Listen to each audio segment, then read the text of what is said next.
going to be no fishing for the next few weeks, so we'll probably get a couple of these done, I reckon. Hope so. Lockdown special. I hope you're all at home when you're listening. None of you bastards entering and out onto the bank. That's it. Keep it at home. You've caused a bit of controversy. I saw that on Facebook today. My feed got filled up. Oh, my goodness. What have you done? Filled up. It was about 4 comments. Yeah, angry comments. No, I did. Angry comments. Angry people at the minute. Yeah, so I'm usually... Sam is the Instagram guy, that's me. Pete is the Facebook guy. But I've ventured out on Facebook, out of my known waters, out of my territory. Regretted it. I just put a post in a group asking if... just checking. I was literally checking that this lake was locked down because there's been I'm not going to mention the group or the lake in question, but there's this Facebook group about a lake just opened up. It's a lake that doesn't get any attention whatsoever. It's very, very quiet from what I can gather. But someone's decided to open up a Facebook group about it and kind of, talk about it. It's fine. No, I'm not dissing that. So yeah, I just thought I would post in there and just make sure they're all locked down because there was a hell of a lot of people saying, I'll go and have a look around and check it out, see what it's like. It's a venue that isn't police. There's no bailiffs there or anything like that. So yeah, I was just checking it was shut with the boys. But yeah, they didn't take too kindly to me asking that. So people are so uptight at the minute. Look, this is a terrible thing that's happening, by the way. It really is dreadful. And on a serious note, chances are we're probably all of us are going to know someone that is seriously affected by this, if not worse. So look, it's a very serious matter. I do get that. You need to listen to the government guidelines. You need to keep your distance from people, of course, and we need to just deal with this and come together and deal with it in the quickest way possible. That being said, people, some of them, they need to lighten up a little bit.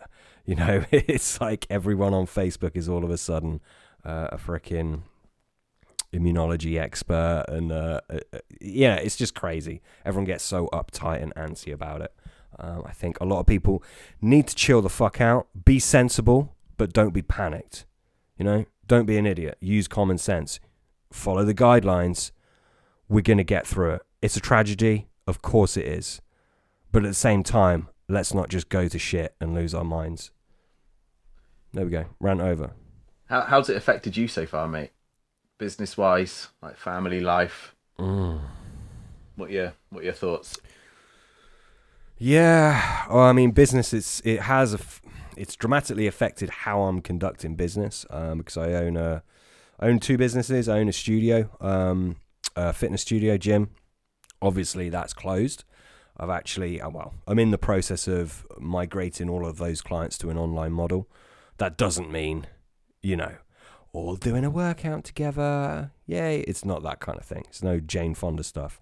But we're just delivering. We're just ensuring that they've got adequate amounts of support and accountability, specific nutritional plans for obviously being on a bit more of a restricted diet. Obviously, we're giving them workouts as well to keep them moving.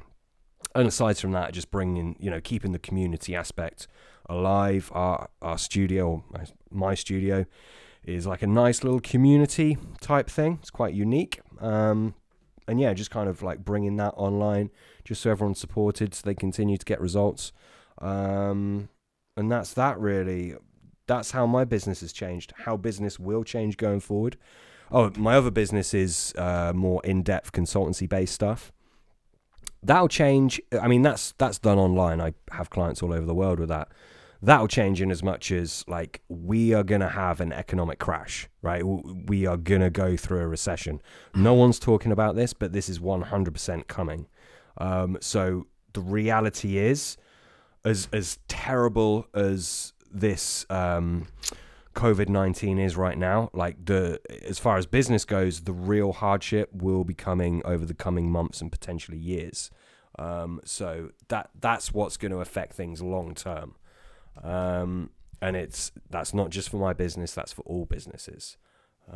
So yeah, I guess that's how it's affected me. In terms of my home life, I mean, it's just me and my girlfriend.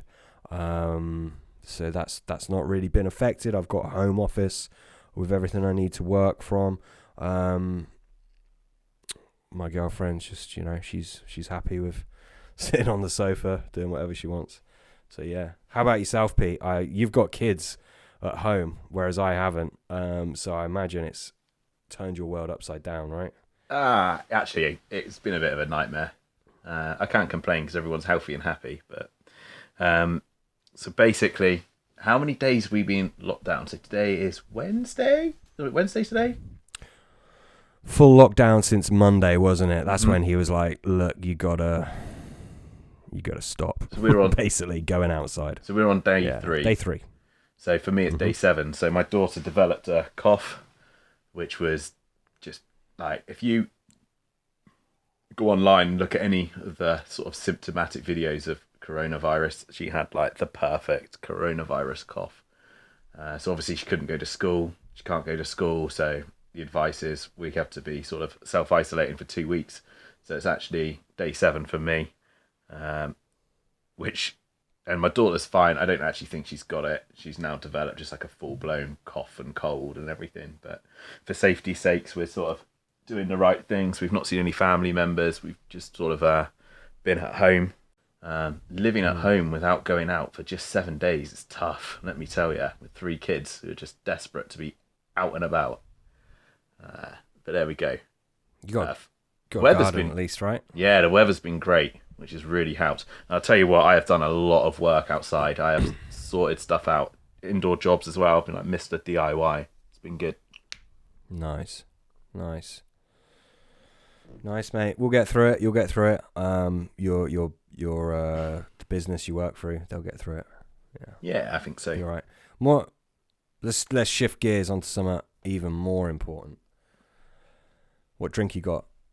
Ooh, so it's a funny one, mate, because we've been locked down. Family members have been going out and collecting some bits for the shop, so I asked for some rum. I'm quite into my rum at the minute. I'm having a bit of rum and coke. Ooh.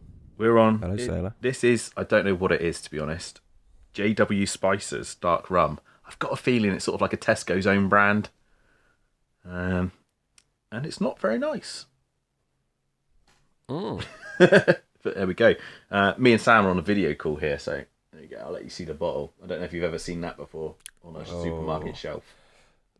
No, I haven't. No. Looks a bit Tesco value to me, mate. It's just missing the stripes. Yeah, pretty much. But I wouldn't. Do you know what? I wouldn't know. I wouldn't know how to distinguish a good rum from a bad rum, to be honest. Yeah, nor do I. To be honest, I've not really drunk a lot of rums. I've basically found a few bottles in the back of our alcohol cupboard, which I've had for years, and I was drinking them and just really enjoyed them, so got into it. But I do think I prefer like a spiced rum to a sort of like a dark rum. I like a spiced rum. Probably a bit girly. I don't know. I don't know, mate. The Kraken, I had a heavy night. Ooh. I went on a date a couple of years ago. I went on the old Kraken, heavy night of it. Don't know if that's a good rum or not, but you get it. I see it in a lot of bars. Is that a good one? Yeah. I like Kraken. I do like it. Yeah. I find if I have a heavy night on rum, it's just hangover central. Just like no good for you. Yeah, same as whiskey, isn't it? Yeah, I've tried my best to like whiskey. I'm not a big fan. I nearly bought a bottle of the Buffalo Trace stuff the other day. I don't know if you've had that. Yeah, I had that on one of our podcasts. What's it like? It's good. It's nice whiskey. Yeah, you've turned your camera off, so that means you're doing something weird. I'm in a group chat for Horseshoe Lake, and it is kicking off right now. So I'm trying to mute it, so it doesn't keep vibrating, because my phone vibrates and it's next to my boom that holds my mic. So, what's the deal with Horseshoe? It's Carp Society, isn't it? Can anyone fish that, or do you have to be a member? Not at the minute. It's all shut up. It's totally shut, even to its members. No, so the way it works is you can pay for essentially it's a day ticket. Mm-hmm. You have to join the Carp Society, which is £25, You get a magazine with it. That's pretty much it. You're supporting the society, of course. And then you're able to pay for X amount of hours on the bank, and you go. It's a gated system, and yeah, they've got it sussed over there. It's kind of different from a typical day ticket, but you can also have a annual ticket. I think they do a winter ticket as well. Yeah, I think they do a winter ticket or an annual ticket. It's about 450 quid, I think. Nearly bought one actually, but I didn't. So yeah, that's the deal with it. It's a busy fishery. It's not lovely fish in there. Obviously, a bit of a history place, but it's quite busy, I think. So not somewhere that I'm too inclined to fish, but I'm in the group nonetheless. It's interesting to me. I might do a bit of time on there. See what happens. Yeah, how far is that from you? Don't know. Not close, is it? Half hour. Oh, is that it? 40 minutes. Mm. Yeah, it's not far, mate. No. What's that in Cornish speak? It's about Bodmin to Truro. Yeah. That makes sense. Yeah. That makes sense to you? Put your foot down, yeah. Yeah. That's it, mate. But yeah, this Anyway, my drink is. go Go on. on. My drink, obviously using the Carpangler Chronicles whiskey glasses. Mm-hmm. I'm on whiskey again. Obviously, I always have a whiskey for this podcast. I've got the Woodsman, and it's in a very attractive bottle. Ooh. You can see that peaks are on a video call. If anyone's interested in it, go on to our Instagram page and check it out. Give it a like. Yeah, the Woodsman. It's a blend. It's a blended Scotch whiskey. It's in a nice kind of wood effect bottle. Most importantly, taste wise, it's quite nice. I'd say it's like in terms of like how it's like a medium. It's not a light whiskey. I'd put it at medium. It's got a bit of sweetness to it. Yeah, it's nice. Again, I'm by no means an expert, but it's quite pleasing, easy drinking. I'll probably buy this again, actually. Yeah, it's. I'll read you the little blurb. Great barrels make for great tasting whiskey. We use a mix of freshly built oak casks and double scorched bourbon barrels, making the Woodsman especially smooth, sweet with a hint of smoke. I'd say that's probably a good description. Yeah. So there we go. Also, side note, first alcoholic drink I've had for 2 weeks. Get you. This lockdown couldn't come at a worse time for us carp anglers, because it is killing me being out in the garden every day. The sun is out, like leaves are starting to appear on the trees. We're getting sort of buds showing. Yeah, I just want to be out fishing badly. I have been suffering. Today I had a bit of a down day, to be honest. I got my jobs down and all I wanted to do, I took the dog for a walk, just go fishing. Right. That's all I wanted to do. It's all I could think about. Yeah, hard. Have you been fishing since our On the Bank special? What are you trying to say? You don't go fishing? I thought you were trying to say that I've been out during lockdown. Have I been since our On the Bank special? Yeah, I got a ticket for a new lake. I went to fish there to do a night. I told you about that, actually. Sent you a pic. Long story short, I couldn't. I had to return home that night. Yeah. So unfortunately, I didn't fish it. So no, I actually haven't put a bit of time in on the big pit that I've just joined. Just kind of trying to map it out. It's a big old place. Way over 100 acres. So yeah, it's going to take a bit of work on that front. So I've been putting the work in. Haven't actually been fishing, no. And I have been putting a bit of bait in on another lake. Although obviously can't do that now because the lake is shut. Not allowed to go there, even to bait up. Which is a shame because I tell you what, like no one's going to be fishing for quite a few weeks. This would be perfect opportunity to get some spots going regularly, bait up, just prime your spots for when this lockdown ends and then go out. This is similar tactics to what I did on this pit, not the big one, the other one with the small headed carp that I mentioned to you. I was baiting it every other night for, I think it was like 3 weeks, 2-3 weeks, and then I had a really, really good result on that place. It's hard lake. There's not many fish in. That's the way to go. And this time of year especially, they're turning on the feed now. Now is the time you want to be getting those spots going for sure, because they will be feeding up.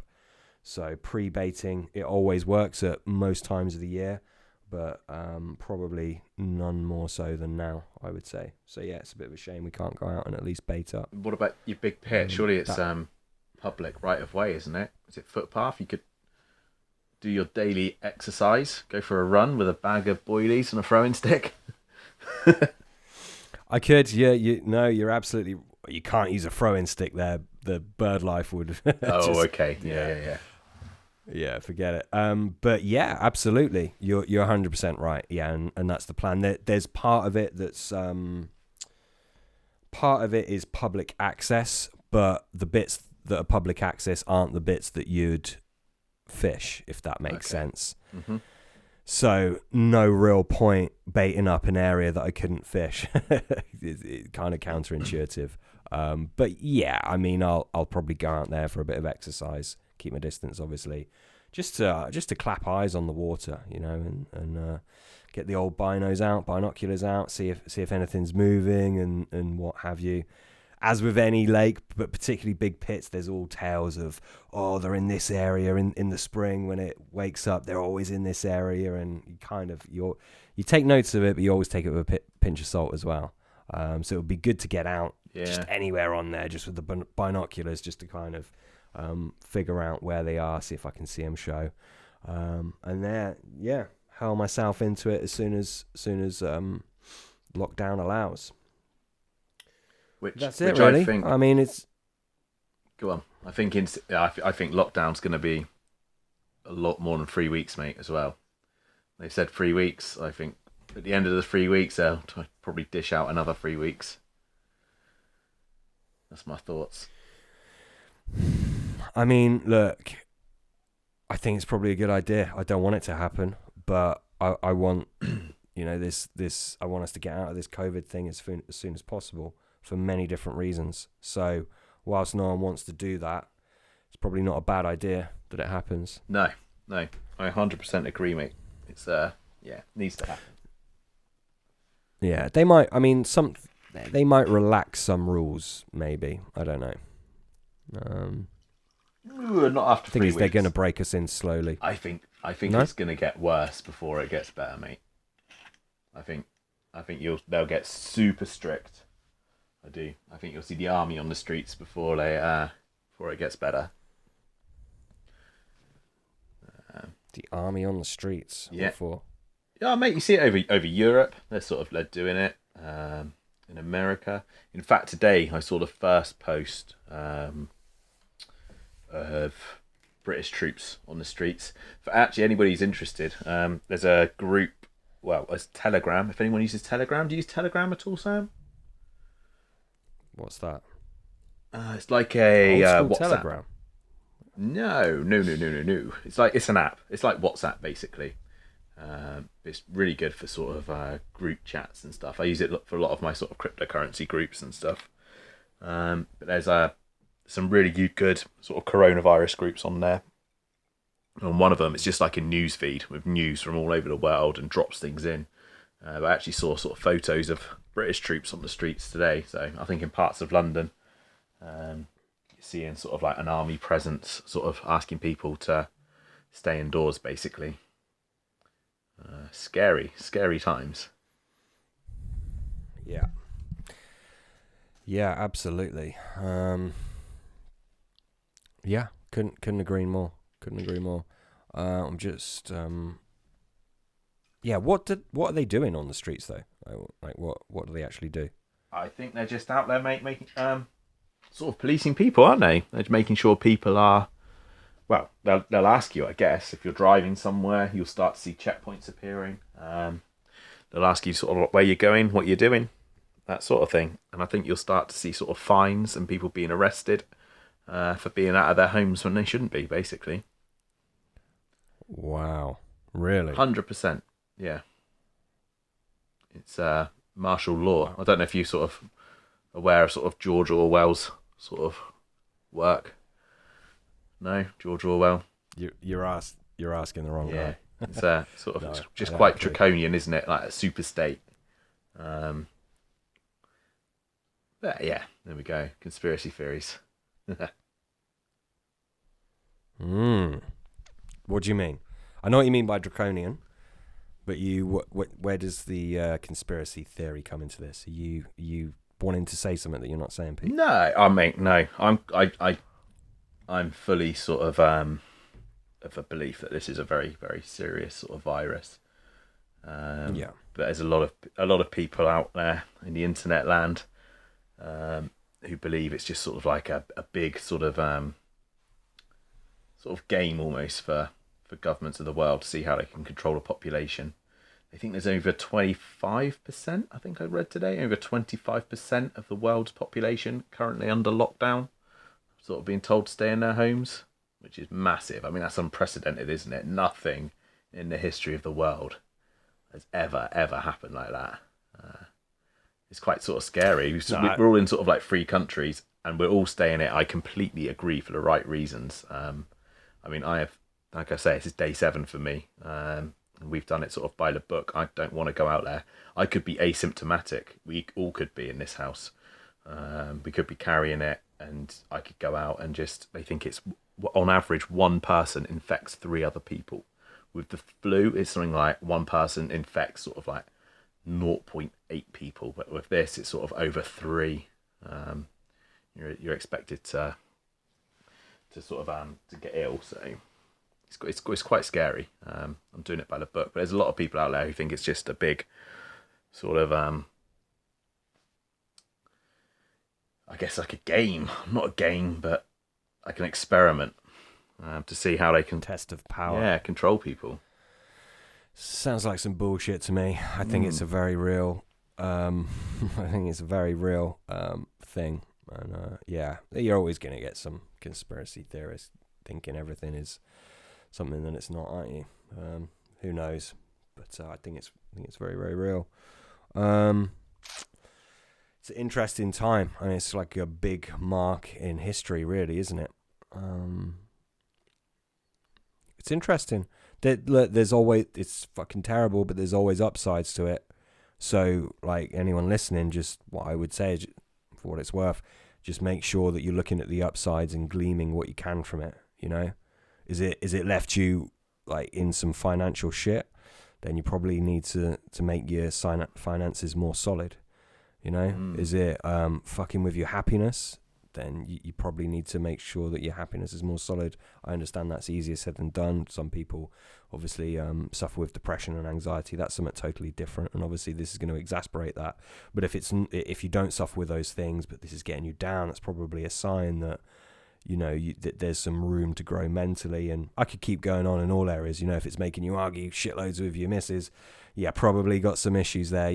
Whatever it is, just look at it that, well, this is shining a light on some areas that maybe I could make better in my life, and that's one positive that you can get from it. Another one from me, obviously, I'm a health guy. Everyone's always moaning they don't have time to get in shape, but guess what? You got time to get in shape right now. You got time to work out. Use it. Do that. Take advantage of it. There's some upsides from this for sure. You just want to make sure that you're taking advantage of them. You want to be the thermostat, not the thermometer. It's one of my old I like it. mentors told me. Yeah, it's a good one, isn't it? Yeah, I like that. Yeah. Mm-hmm. So I actually, mate, believe it or not, I went for a run 2 nights ago. Nice. I was just that stir crazy from being at home, and it made me feel pretty good. And that Joe Wicks guy, the body coach, he's doing like a kids PE class every morning. It's just a little circuit in his living room, and like we've all been doing that, mate. It's been good fun, to be honest. The kids love it. running around like jumping around like Spider-Man and stuff. It's actually quite tough. I did the full workout this morning, and I was feeling the burn. Nice, I'm mate. so Yeah. unfit. He's awesome, isn't Yeah, he's quite good, to be honest. Yeah, it's a good laugh. he? I mean, his character is right for it. He's got the right character for it. I think so. Crap workouts, but he's got the right character for it. You tell me. know You're what you're the pro, not me. I mean? Yeah. Do you know what? I've actually done my Good stuff. level 2 fitness instructor course. I tell you that. Nice. I believe you're a sports scientist, right? Oh, mate, 100% through and through. And geography. You got to tie a bit of geography into that. You're a qualified sports scientist. I know that. You got a degree in geography as well. Yeah, sports science and geography. All right, nice. Never use it. Very nice. The only mate. thing it got me is my Right. job currently. You had to have a degree to get the job, and that's the only thing it's ever helped me with. I wouldn't even recommend my kids Nice, to go to uni ever, unless they went to uni and they were going to get something out of it. If they were going to be a physiotherapist and they had a job lined up with the NHS afterwards or something, I'd be like, yeah, go for it. But Yeah, lawyer, doctor, obviously, Yeah. it's essential. sports science, waste of time. Yeah, absolutely. Absolutely, mate. Anyway, let's. This is a fishing podcast, right? Let's have enough. There's enough of the what's it? Government, finance, COVID talk. What's if anything, what is new in your world of angling? Okay, nothing new, but I bought this a few months ago. Well, it's actually when I bought my shelter. So my Tempest brolly that you hate. One of the reasons I went for the Tempest was because my son keeps saying to me how he wants to come fishing, so we can go camping, basically. So they do like a front extension for it, which I've had for months and months. Bought it off eBay, and it's just been sat at work. Never used it. So my mate is who's still going into work to sort of monitor the plant room equipment and everything whilst I'm sort of stuck here. He's got to do an essential trip to the town I live in to collect some dog food tomorrow, so he's going to drop that in. So me and Harry are going to test out my utility front for the Tempest brolly, and we're going to go camping in the garden, which I'm quite excited about. I'm actually really excited. Amazing. Yeah. How old's Harry? What's that, sorry? How old is Harry? He's 6 now, mate. Yeah, 6. Turned 6 a few weeks ago. Oh, I had a little song I used to sing when I was 6. Go on. I used to, honestly, all the time, I used to sing, sexy, sexy, sexy, sexy, sexy, sexy, sexy, sexy. Wow. That was it. Mm-hmm. Yeah, honestly.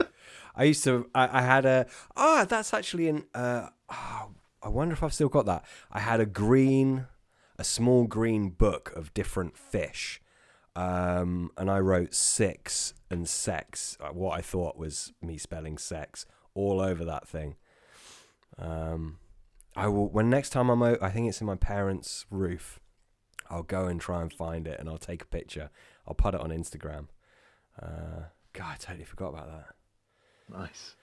Good memory. We're talking about fond memories, and I was saying about the first fish I caught was a mullet. Do you remember that? The other pod? I've actually found a photo of me and the mullet.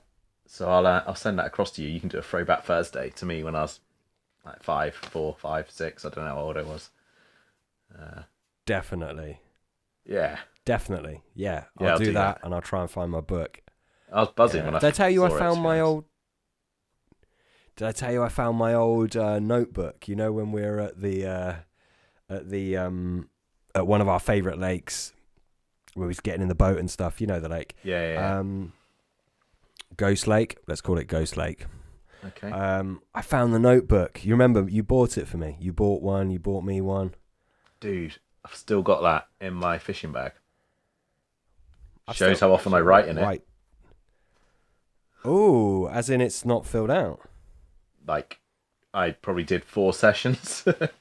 I definitely did more than 4 sessions. That thing. Yes. Nice. Yeah. And our target fish, which you caught first, which we spoke about on the podcast, we caught it on the same moon phase, didn't we? Mm-hmm. Mm-hmm. Well, that's what this says. Oh, you've got. But they were. What? I thought you remembered that, but even it was the same moon phase. No, yeah, I've got my book here. I'm reading it. Nice. Go on, put it up to the camera. Right. I know no one else can see this, but I want to see it. Can you see it? Yeah, I see it.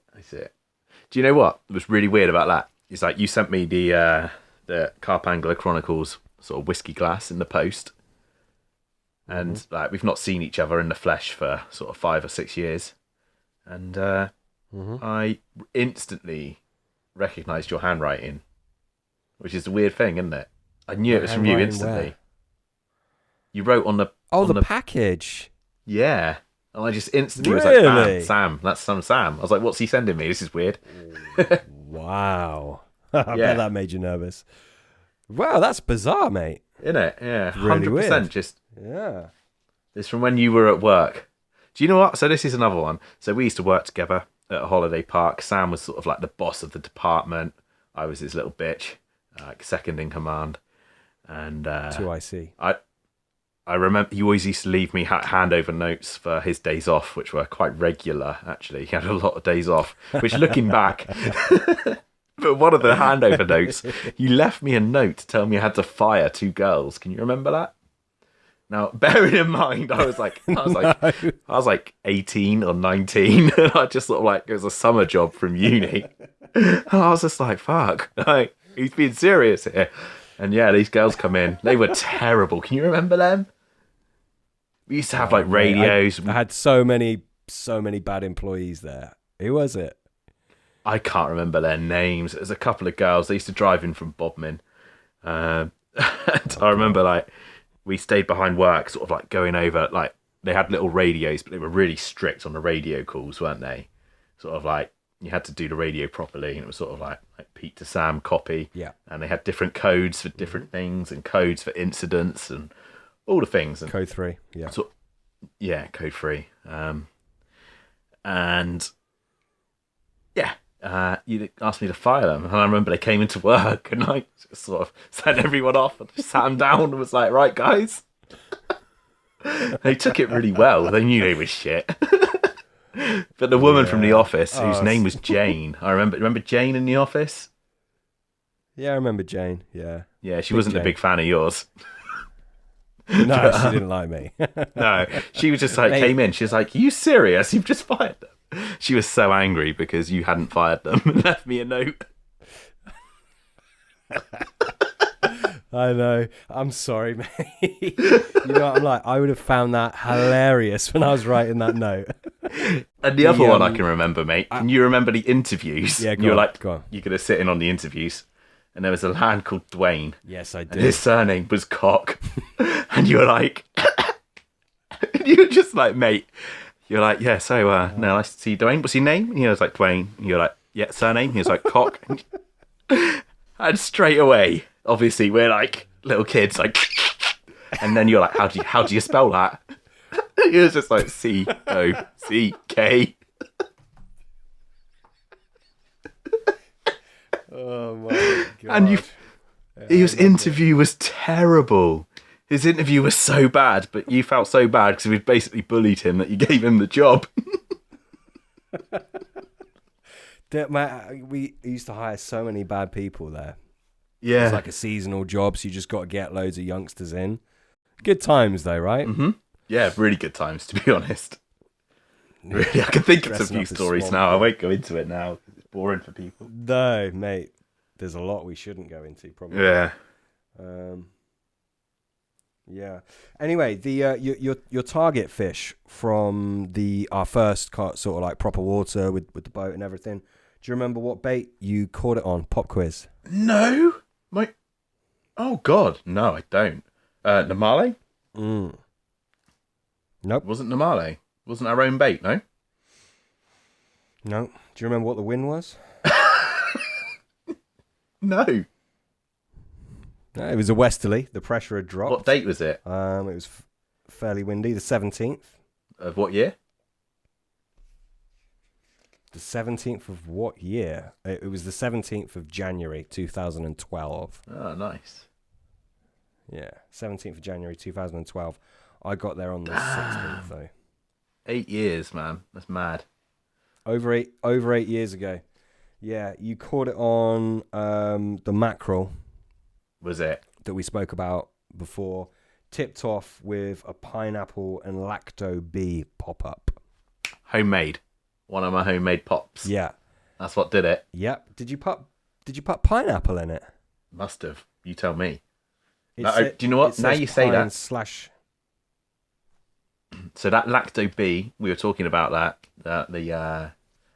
That's the stuff that's in Live System, isn't it? Like that creamy palatant. And yeah, I remember that now. It was pineapple with lacto bee, sort of the enhancer in there. And I remember I didn't have any sort of colorings or dye for that sort of batch of pop-ups, so they were just made sort of like just a natural base mix color, like the Polaris or whatever pop-up mix I was using at the time. I remember that. You see, I'd like to make some of them again. I really would. Yeah, they were good. I remember now. Do you know where? No, I don't actually. I was going to say, do you know where I got that recipe from? But that was a different pop-up. I have no idea, bud. I have no idea. Yeah, no, something else. I caught 4 fish that session, which is pretty good. 4 fish. We had champagne as well. I'm just reading through the notes. That I remember. Yeah, because I brought that along because I asked you to be my best man. So I thought, I'll bring this along. Then I caught your target fish that you were really wanting to catch. And then I was like, champagne? And you're just sort of like sulking away, fucking miserable.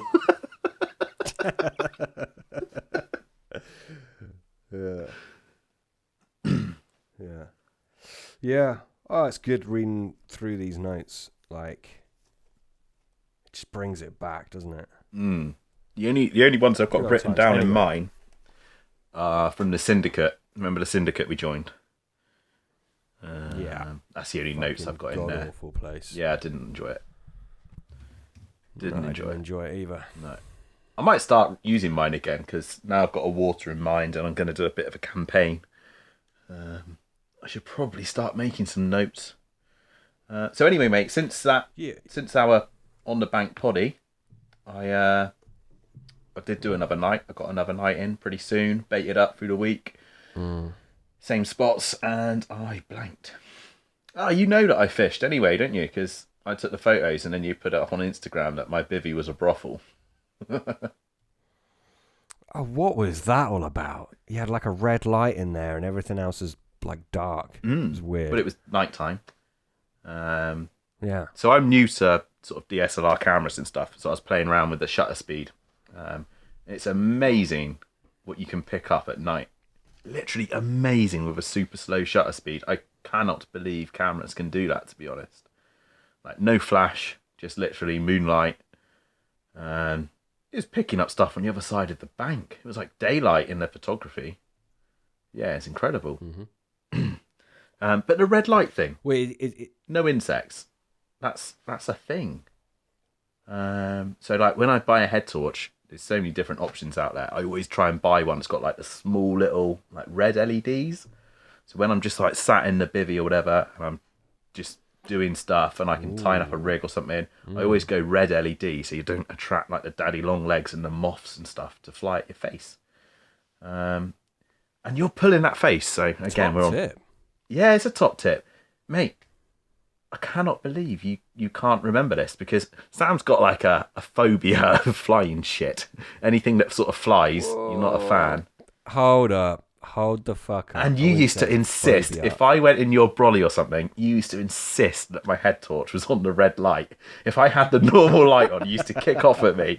And then I put the red light on in my bivvy, and you put it on Instagram saying it's a brothel, saying I'm chatting shit about insects. That was your rule. I've got no recollection of a red light, mate. I don't think that's right. I think No, definitely. Using me with someone else. Maybe. Red light? I never had. My head torch doesn't have a red light. How about that? The head torch that I've had for years and like probably 15 years or something ridiculous doesn't have a red light. The green that's Petzl. Not me, mate. Yeah, the green Petzl. I remember it. Yeah. Do you remember when I panicked you? I had coffee all over it after I went to the loo. Yeah, I do. That's another story. You had the shits, didn't you, on the bank? Bad times. I had the yeah, I had the shits, and I went off and obviously did my business and came back, and there was brown, like very convincing brown, all over my head torch band. Pete noticed it and freaked out, but somehow my coffee had leaked in my bag and got like granule coffee, like goes all kind of coagulated on it on the band. Freaked you out a bit. But yeah, anyway, yeah, red light for any of the guys who don't like flying insects, like Sam, who insisted upon this rule back in the day, who's forgotten his own rule. But red light in the bivvy, you don't attract anywhere near as many flying bugs. And I think it's sort of like I've bought a little bivvy light. So, and it's got a red light and a white light option. And yeah, red light's pretty good. No issues. You bought a bivvy light. It's really, Why? really good, to be honest. It's not original. Is that necessary? It's not necessary, no, but it's just a nice comfort, especially in the winter when you spend the whole night in darkness from 4 o'clock till 7 o'clock the following morning. It's a nice little touch, mate, to be honest. I quite enjoy it. You've gone very kind of mainstream commercial. Yeah, maybe. I like a few comforts now. I think it's a coming of age thing. And I often buy things like that because obviously with having like kids and stuff, and I've had one child and then just started fishing again, and then another child comes along, and I've done this 3 times now. So a lot of the time when I'm not fishing, because of having kids, I've had sort of long layoffs. I buy stuff. I have a fishing fix. I buy little gadgets. To be honest, that was one of the ones I got. I like it. It's really good. What I don't like is, you know what I'm like. I'm pretty tight. I bought a cheap one, and it started going a bit glitchy already. I should have just spent the money and got like a Ridge Monkey one or something. But yeah, it's good. What about you? Yeah, Any fishing I just gadgets? I don't see the not your need thing? for that shit. I mean, I understand coming of age, you want it to be more comfortable, but I'm older than you, and I've had more kids than you. So I think your excuses I aren't don't think you valid. have had more kids than me, have you? Yeah?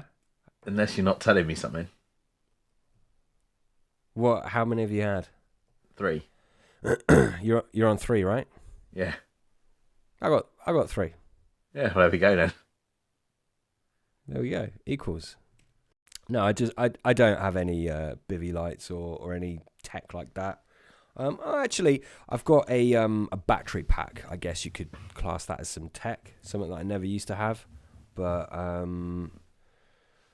it's a good thing to have. I think battery pack. Don't always use it, but if I need to charge my phone up, it's like sometimes with my businesses, it's like always in use, so it drains down. So I have that, but I think that's, other than a head torch, that is the only tech I have. Yeah, not really into anything. Ooh, talking of tech, something that you could talk about, which I'm sure some people will find interesting. Again, not a big believer in these, not really a supporter in them, but drones. Yeah. I know you're quite experienced with drones compared to the average man. What's been your findings with drones? Do you think they've got their place in angling? Do you think it's right? Do you think it's cheating? Do you think it's an edge? What are your thoughts? Do you know what, mate? So, since I've had a drone, I haven't actually got one at the moment. I was mainly fishing sort of day ticket waters. And I would never fly up a drone on a day ticket water with other people fishing. I just couldn't do it. It's just not for me. You go fishing for a bit of peace and quiet. But yeah. Do they have their place? Right, the lake I'm fishing now on a quiet sort of day. Would I put a drone up in the air? Yeah, 100%. You just, a bird's eye view from the water. You're seeing sort of loads of different features that you wouldn't normally see. Weed beds, where the weed beds are, big holes in the weed. It's a completely different perspective, and it's an eye opener, 100%. I don't necessarily know about fish finding. I see it all the time on YouTube and stuff. these sort of like heavily stocked sort of day ticketed waters, and you can just see like hundreds of fish sort of shoaled up, grouped together. A lot of the lakes I fish, I don't necessarily think it would help me on the fish finding front. Um, but yeah, I think it's a huge sort of eye opener. You see everything from a different perspective, and until I guess you're into a water and you sort of fly a drone up over it, um, you don't really experience it, so you don't really know. There's a lot of sort of naysayers out there, but I just think, yeah, number one, they're pretty cool. It's actually a really good hobby if you get into it. There's some serious sort of people out there who take drones as a very very serious hobby, and I don't know. So on that front, they're pretty cool. You can do a lot of stuff with them. From a fishing perspective, yeah, I think it can really open your eyes to a certain water. Yeah, makes things easier.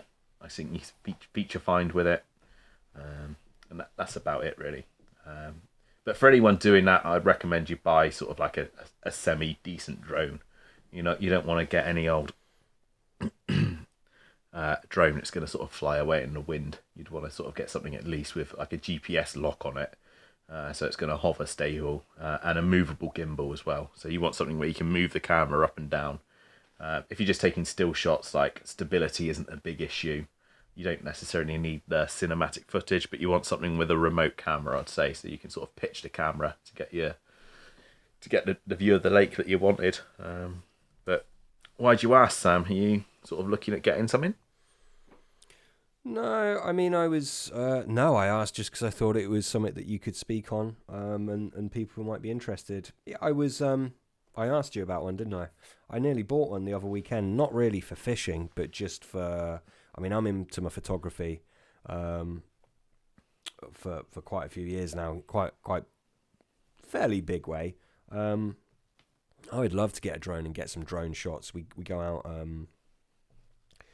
I mean, there's a lot of scenery that we go to. Like, we're big into the outdoors, hiking and different things like that. There's some stunning places around here and around like Wales and Scotland we go to. The drone would just look amazing. So for that reason, I'd love to. As well as that, just getting some aerial shots of like the water park or something like that would just be great. But more for a photography thing rather than like finding some spots. I don't know how I feel about that. I mean, I don't know if it's the kind of like the bait boat thing. I can't help it, even after all these years of, bait boats are obviously been going for a very long time. I still just kind of see them as cheating. And I really do. And I can't get past that. I'm not if you want to use a bait, look, go and catch fish however you want to catch fish. Look, it's not get bent up about it. But me personally, I wouldn't. I don't really. It's just not quite cricket for me. And drones, I don't know if I feel the same about that. I mean, I guess I'd put them in the same situation, same boat. Really, kind of feels like cheating a little bit. If I'm honest. That being said, I mean, I can just see how looking at the lake from an aerial perspective would be such a game changer. And do you know what? I'm a bit of a hypocrite because when I target a new lake, first thing I'm doing before I even visit it usually is I'm looking on Google Earth. I'm looking on the iPhone maps. I'm looking at it, all of the images I can get of it above multi-map, although I don't think that's going now. And I'm happy with that. Why would it be a different flying up a bit of plastic and looking at it myself? I don't know. I'm not saying I definitely think it's cheating. I'm just saying I've got a question mark over it, if that makes sense. So today I've missed my drone. So I sold it with a view to buy another one, and then financially different things have happened, and I've sort of had to put it on the back burner for a bit. But like today, so obviously we're sort of like in lockdown, but I'm going out to take the dog for a walk. So what I've done today is I've just looked, like the town where I live, I've just looked at loads of different lakes. I've been on Google Earth. I've looked for lakes in the surrounding sort of fields, countryside and stuff. And I'm thinking, I'm just going to go and check out some of these little ponds, take the dog for a walk. And there's a couple and they're pretty inaccessible. I'm going to have to start climbing through hedges and stuff. And it wasn't really right with the dog. And there's people about like looking. And I was thinking, do you know what? I just wish I had my drone. I could just fly my drone over, have a little look. Perfect. It's a little bit voyeuristic, isn't it? It's a little bit wrong on many levels. It's someone's private lake, and I'm just having a little sneaky peek. But yeah, it's pretty harmless. But yeah, that's why I was missing it today. That would have been perfect. On the flip side, if someone was flying one in my garden, I'd be pretty pissed. Of course. Do you know what I mean? These are fields in the middle of easy. nowhere. It's not like someone's backyard. Yeah, I know, mate. I know. I mean, look, I would never condone trespassing, but if you've got a dog with you, oh, my dog ran off. I had to go and catch it. You got a dog? I've got quite a good. No. I'm saying. Oh, okay. Go on. If you had decided to be, despicable and jump over the fence and have a look at this lake, you had your dog with you, I suppose, if you were so inclined, that would be a good alibi. Not that I would ever use that as an alibi. I didn't think about that. Got my dog. Yeah. Fucking thing keeps running off. I'm so sorry. He's in for it. You raise your whip. He'd be like, no, don't worry about it. Don't worry about it. It's fine. He'd be like, no, I'm going to give it. Honestly, don't worry. All right. Cool. Any fish in it? Yeah. Boom. You're in. No, in all honesty, no, I'm dicking around. I don't think people should go and... If you find a water, right, out in the public near you, maybe, or somewhere else, and it's private, it's not for fishing, it's just on someone's land, don't ruin your chances by just going and trying to guess it or whatever. Go and speak to the owner. If it's in the middle of nowhere, it's not in their back, it's not on someone's manor or anything like that, it's just on their land, they're probably going to be more than happy for you to fish it, if you bung them a couple of quid. I know our mate that we've mentioned before, Adam Roots, that's what he does. Well, that's what he used to do. Just find random lakes, find out who owns them, go and ask them, and gets permission. He's had a lake for, like 20, 30 years just by doing exactly that. He's obviously become good friends with the owners. He's had access to that lake alone, no one else, for 20, 30 years. I don't know how long time. They even let him put an otter fence around it and everything, so you never know what would happen as a result. So yeah, nothing wrong with going out. That being said, I mean, up this way, certainly the Cotswolds, the chances of that are much slimmer than they are down in Cornwall. In Cornwall, there's a lot more scope for that kind of thing in Cornwall, I believe. Maybe I'm wrong. That's my experience. So funny you say that. I actually got busted at a lake. This is just after my son was born. It's a lake we'd spoke about. It used to be a lake that was on a sort of a local club ticket, privately owned, no longer on the club ticket. Rumours that used to have like a few 30-pounders in. I don't think that's ever true, having spoken to the owner. I got busted walking around there. It's near a train station. I don't know if that helps you. We'll talk about it off pod anyway, but I got busted. I had my son, who was a baby, and I was walking around this lake with a baby, and the guy was just like, what are you doing? I was like, I'm just checking out your lake. I was quite honest with him. And he actually sort of said to me, like, anytime you sort of want to bring your son for a walk around, like, feel free. He was really nice about it. We had a good chat about fishing, and he had recently actually stocked it with an outrageous number of carp, fingerlings, like not big fish at all. But loads of them. Just for himself? Or yeah, for privately owned. What I should do is really go back down there and try and get caught again. And have a chat with him. It was prime lake for otter predation, I got to say. It's running right next to sort of a big river. He's seen otters in there. I know.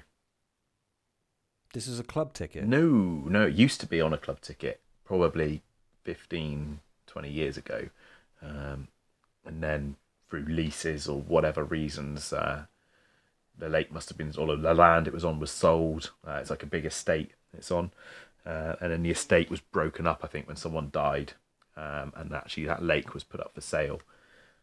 It went for an awful lot of money. It's a really picturesque lake. The only reason I know about it is because you sent me photos when you had a recce. I've been there, have I? We'll talk about it off pod. God. But yeah. I don't remember it. There we go. There's a few places like that in Cornwall that's got some fishing. I think You'd know just as well as me. Yeah. But they are out there, and I do feel like that whole going out angling for the unknown. I think that's still quite alive in Cornwall. I can think of a few Oh, yeah. waters. Yeah, can't think of any round here. That's the way it goes, isn't it? Yeah, but you're, like you say, you're sort of quite new to angling up there, aren't you? You've not fished for a few years, and you're getting back in the scene now, and little opportunities and things like that will start opening up when you have a chat with somebody and they sort of drop something into conversation, and you know how it goes. Yeah, I think it's just the big resis in Cornwall are quite I don't want to say too much, but yeah, I know what you mean, bud. Yeah, absolutely. Yeah, definitely. I think we're going to talking of. I mentioned otters in about that little lake. We were going to talk about otter predation, weren't we? And there was one article which is now seems like it's probably out weeks ago, and we've not done a pod for a little while. But there was a chap who was actually recently prosecuted. I can't remember if he had jail time or not. I think he did get jail time for shooting an otter and protecting his fishery. And I thought we were going to sort of discuss that. I don't know if you could get the article up on your laptop that's in front of you. I can do. Yeah. What do I Google? Look. I would just look at otter fisheries otter sentence, something like that. Prosecution sentence. So the chap who I'll do a bit of filler while you're typing it in. It was a holiday park, and I believe the chap actually went down there. They trapped the otter. It was trapped in something, and he went down there sort of in front of all the tourists with his shotgun and just dispatched it in front of people. Which obviously then somebody complained to the police about it, and probably quite rightly so, because obviously they're very heavily sort of protected, endangered species. I don't know. Have you found it? I have, yeah. Fishery boss jailed for barbaric otter killing is the headline on the Times website. Yeah, a fishery farmer has been jailed for 2 months for killing a rare otter. Well, they're not that rare. That he believed had been eating the valuable carp in his 4 lakes. Can we mention him? Yeah, why not? Stuart Jones, 54, shot a Eurasian otter with a rifle after it had been caught by an angler in a net. At the time, Jones was the owner of Lionsgate Caravan Park and fishery near Dorchester in Dorset and had set traps for otters, which he blamed for the loss of carp up to £40,000 each. Whoa. And the Times want me to subscribe to read more. Yeah, cheers. Thanks, the Times. I think you've sort of summed it up there. It's a hot topic, isn't it? I know sort of you were sort of, again, with the chap you mentioned earlier of Adam Roots, who's a friend of yours, more so than mine. I know, well, for guys who don't know, sort of like otter predation in Cornwall has been prevalent for many, many years. It affected our fishing on a massive scale. I've nearly sold my gear a few times because of otters. It sounds funny in the face, like, nah. But yeah, no, it's the truth. It's sort of like, it's ruined. It got to a point, it really affected me on my fishing, and it ruined it. So much so now, I look for lakes with fences now, because I know I want to be fishing somewhere where there's fish, essentially. And it's that old age thing of, yes, they're a protected species. And it is great to see them sort of back in wildlife, but should fishery owners have the right to protect their stocks in a very similar way that farmers do? Now, I, for one, don't believe that otters are an endangered species anymore. I completely believe they're sort of very prevalent. I think they're breeding successfully in the wild. When you look at Natural England and their figures for otter releases, I think they stopped releasing otters in like the mid-1990s. Which is, well, that might be their figures, but we know sort of very well that there's, I don't know how to describe it, people who are really sort of like, we love fishing, there's people who love nature and love otters who are out there sort of rearing these otters, and they're hand reared and released into the wild in huge numbers, and that continues to happen to this day. They say the biggest threat to otters down here now are other otters because they're fighting over territory. There's that many. I've seen them in abundance of times now. I've seen spraint. I've seen kills, dead fish. I see spraint quite regularly on different lakes I walk around now. They are everywhere. So yeah, my personal belief is a fishery owner has the right to protect their stock. I don't think people should go out there shooting them and trapping them willy-nilly. Like, they are quite a beautiful animal, and it's sort of nice to see them in the wild. But I also think there's a huge problem with these sort of natural releases. And I actually saw something on Facebook the other day as well. It was some guys who, you know, these big shoots. So like the countryside folk, they go out dressed in all their tweed. And they sort of drive certain drives where they flush out all the birds wherever they may be, and they sort of like stand in a big line and shoot them or whatever. But one of these guys, they'd found an otter, and it was a very, very tame otter. And a chap had picked it up, and it was just running all over his top and sort of like snuggling into him. So like, these otters aren't scared of people. They are not afraid of humans. They like to be sort of touched, hand sort of looked after. So yeah, I think it's a big problem. I think people sort of need to get a perspective. Sam? Yeah, I agree. I mean, obviously you're I know you're doing this, but you, just for the listeners, you're generalising. Like, they're not all tame. They haven't all been, you know, hand fed since they were puppies. But some of them have. Certainly in Cornwall, there's been there's a not well known, but in some circles this guy is well known in Devon to have released a lot of otters unofficially, and yeah, they're very, very tame animals. So a good percentage of the otters, certainly down in Cornwall and Devon, have been, you know, hand reared from pups, and they're very, very familiar with humans. You know, they're not all going to come and run up to you. Of course they're not.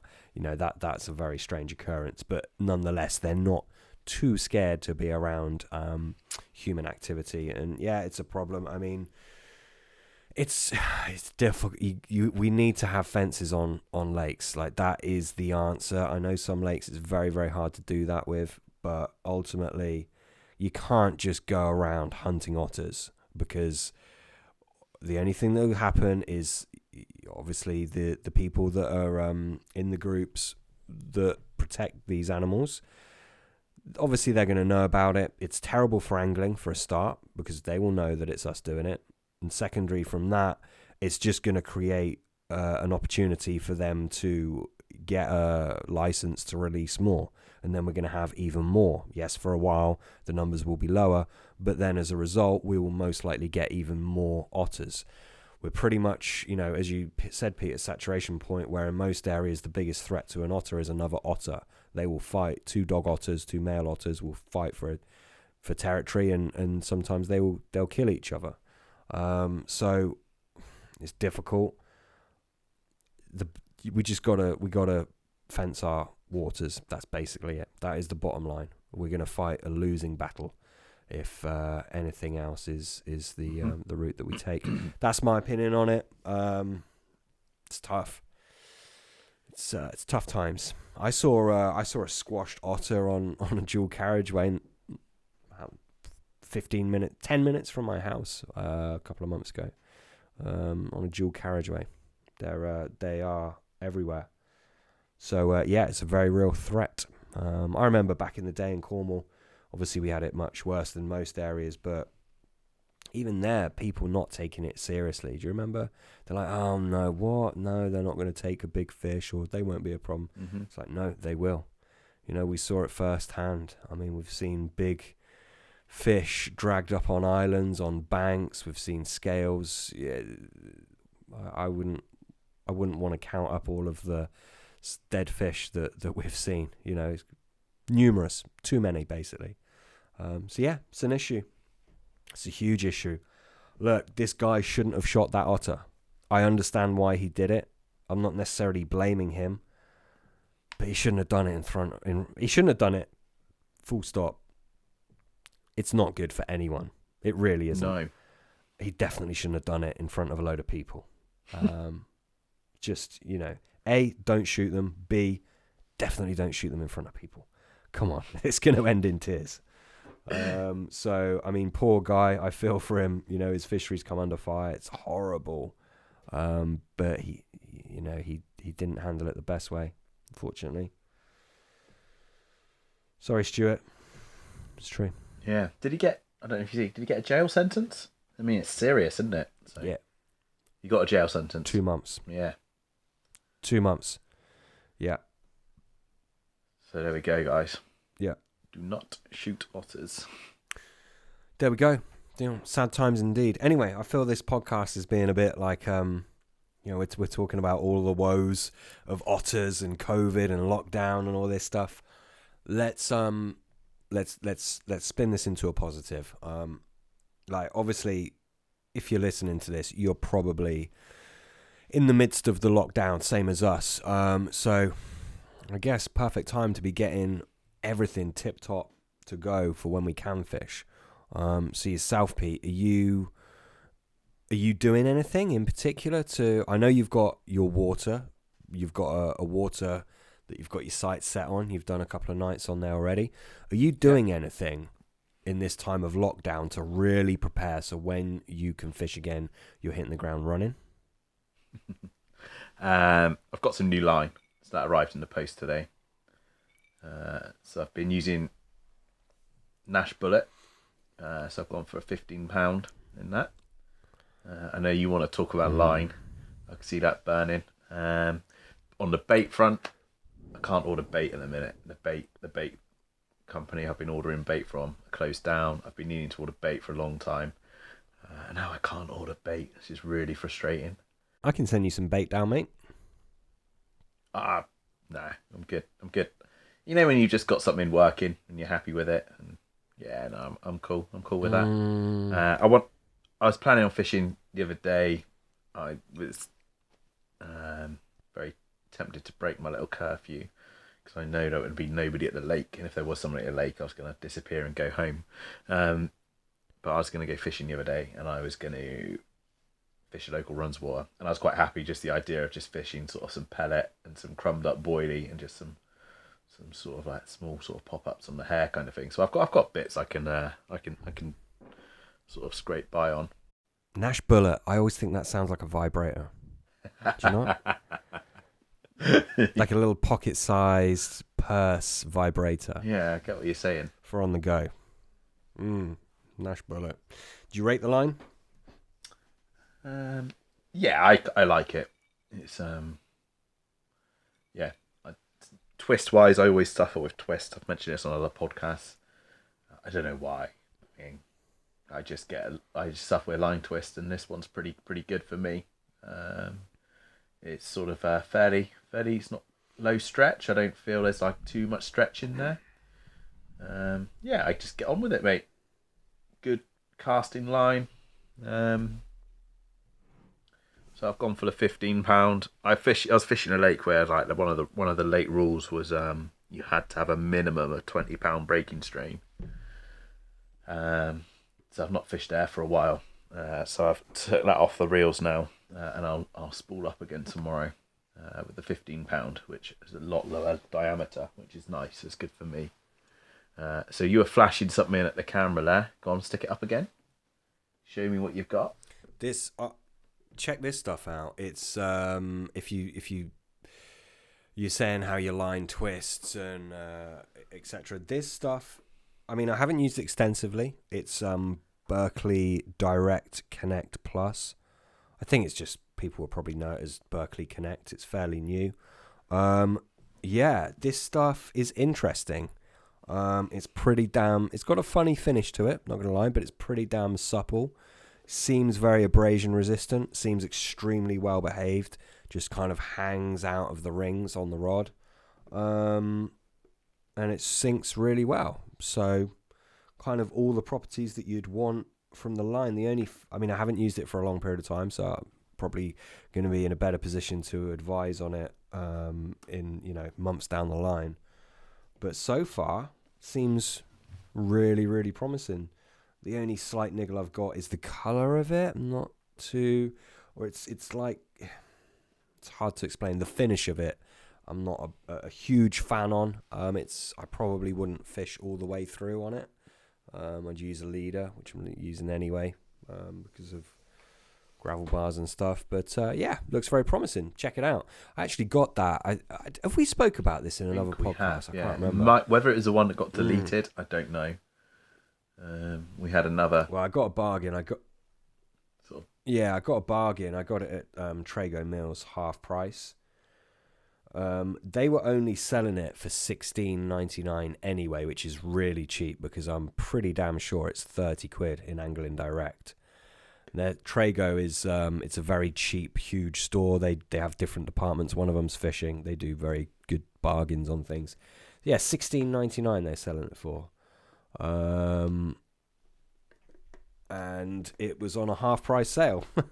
so it was obviously £8.50. Wow. For 1,200 meters. Ooh. Yes, it's a big old spool. And yeah, bit of a bargain. And it's really good so far anyway. So yeah, maybe check that out, Pete. But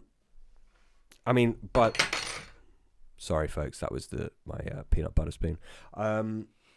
If you're suffering with line twist, you need to sort that out. It's going to be down to the way you're spooling, or the way you're playing fish, or the way you're treating it, or something like that, or your line roller is broken, or something. I think I don't sort of maintain it. I used to regularly sort of where I live, there's like a big field, and I'd chuck a lead out in the field quite often. I'd stretch my line. I'd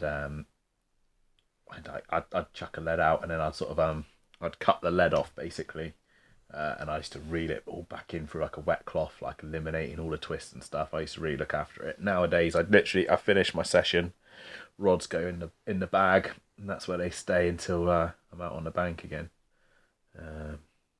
But same. Yeah, I sort of find for this. Do you still use the Gardner twist dot there? No, I don't. No, I don't really suffer with it too badly, to be honest. I don't really have issues with my line. Been fishing weedy waters, so I guess I have to strip line off every now and then because you get abrasions on it. Not just from the weed, but like gravel bars and zebra mussels, things like that. But no, I haven't used the Spin Doctor for ages. Haven't done anything with my line really. I just use Gardner GR60. It has memory for sure. It's not the best line, but it's absolutely passable. Not really got any issues with it. I suppose that you only use the SS 2600 reels, don't you? So they've got quite a small spool, which probably doesn't help. But then again, I've got the same reel on my small stalking setup, and I use GR60 in £15. Yeah, no issues. Fine.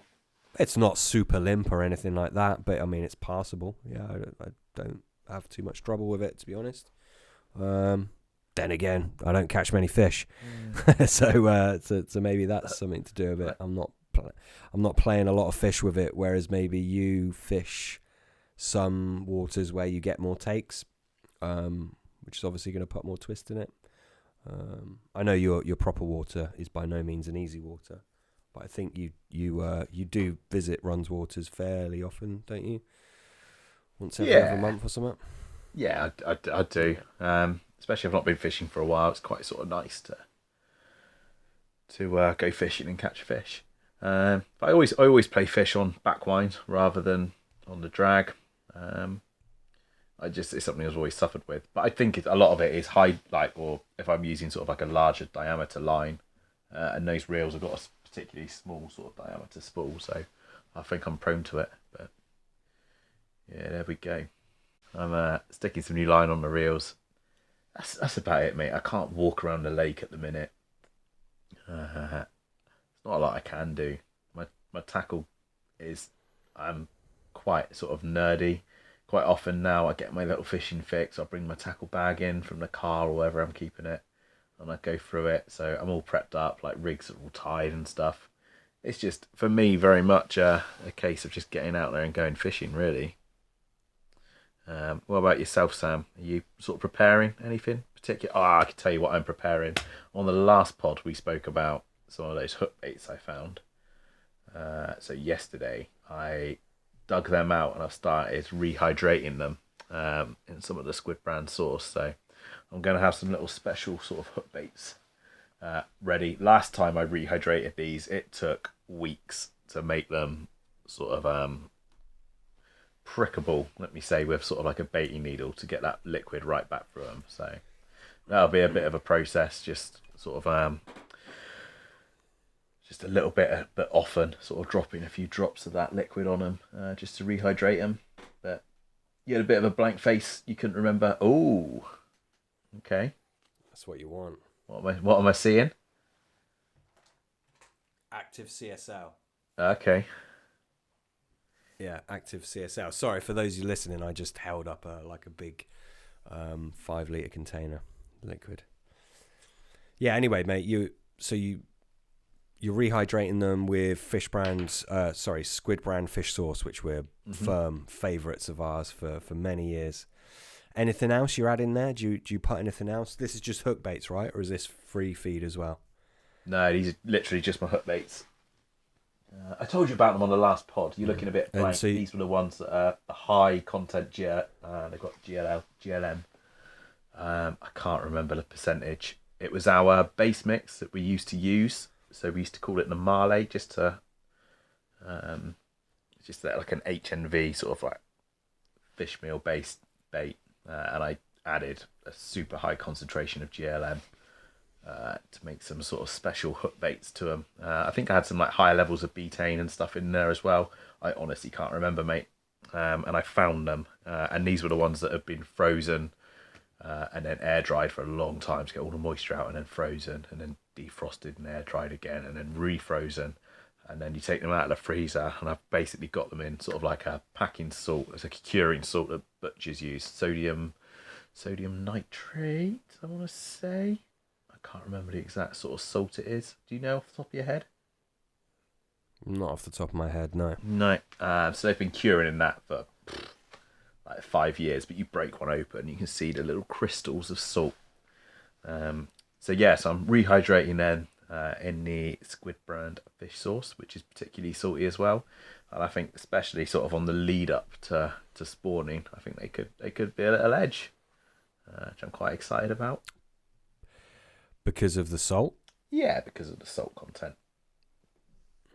Do you add anything else when you're rehydrating, like betaine or anything like that at all?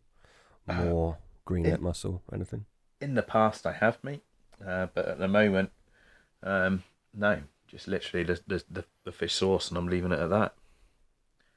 Part of the reason I haven't got anything else in, I've got nothing else. I've been buying bait for the last sort of 4 years, really. So I've just, I'm not stocked up with anything, and nothing sort of interested me like that. So, was it you? Were you into Balakan when that got big? I've used it, but I think that's something now that's so underrated. Like you don't see it now, do you? It's out of vogue. Absolutely, yeah. I could see Sam sort of diving down under his desk again. So I think something's going to reappear.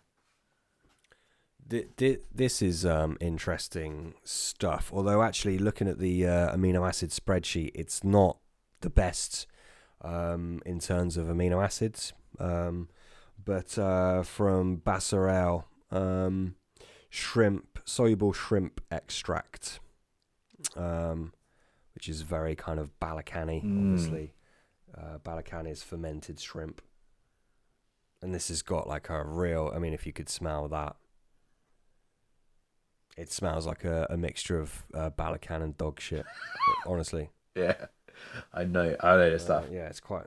Yeah, my late grandfather had a Thai wife for the last few years of his life, I guess you could say. I remember you telling me. Yeah, which is a different story in itself.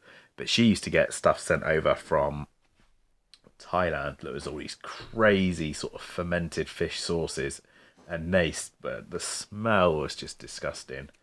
Um, but I can imagine for a carp angler, God, that'd be amazing. I really do. But yeah, Balakan, you don't see that anymore, do you? I think it's about, isn't it? Yeah, just when you sort of like watch stuff in on your sort of stream videos or you read articles and stuff online, it just doesn't have much of a a presence anymore, does it? It used to be really, really in vogue at one point. Everyone was grating it into their munga.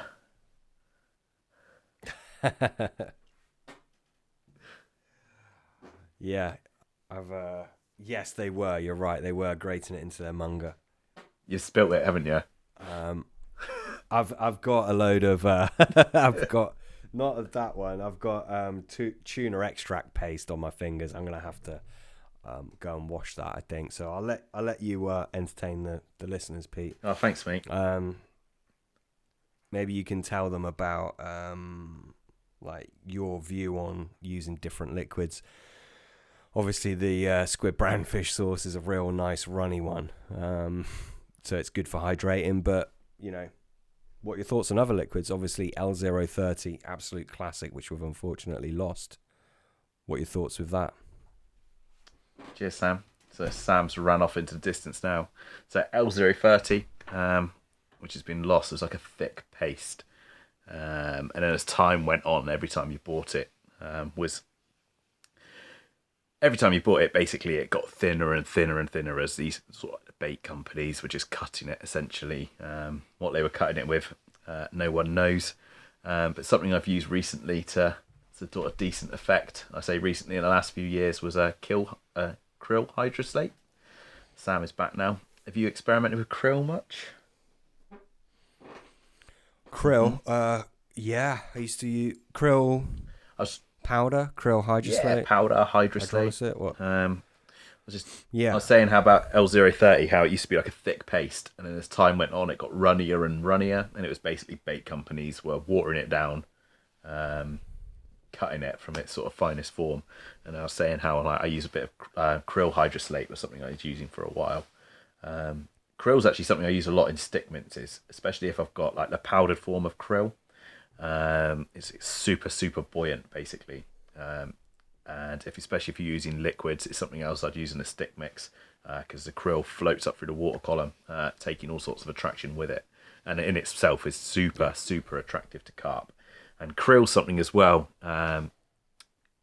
you want to use if you're looking at sort of like, is it carboxylic acids, organic acids. So yeah, so you're looking at embutyric, hexanoic acid, citric acid, that sort of range of organic acids.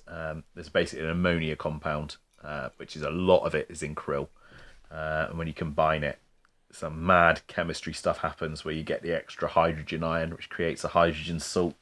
God, I am going back through my bait knowledge in my brain now. But yeah, krill, and any of that sort of range of acids is a bit of a killer combination, which I used to use a lot. It's like memories are just flooding back, mate.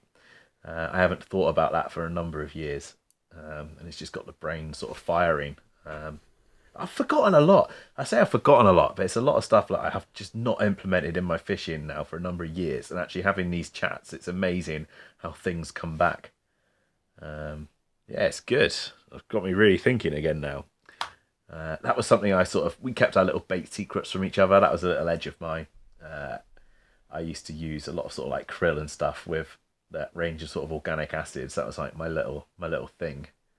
Is it something you used to use? No, I've used it, not to any great degree. I'm well read on it. On the various white papers. There's even koi papers on it, and interesting. Obviously, huge scope for usage.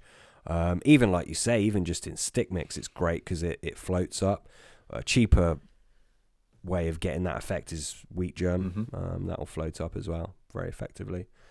But yeah, no, I've not used the hydrolyser to any great degree, to be honest, the krill one. I've got a few actually right in front of me now.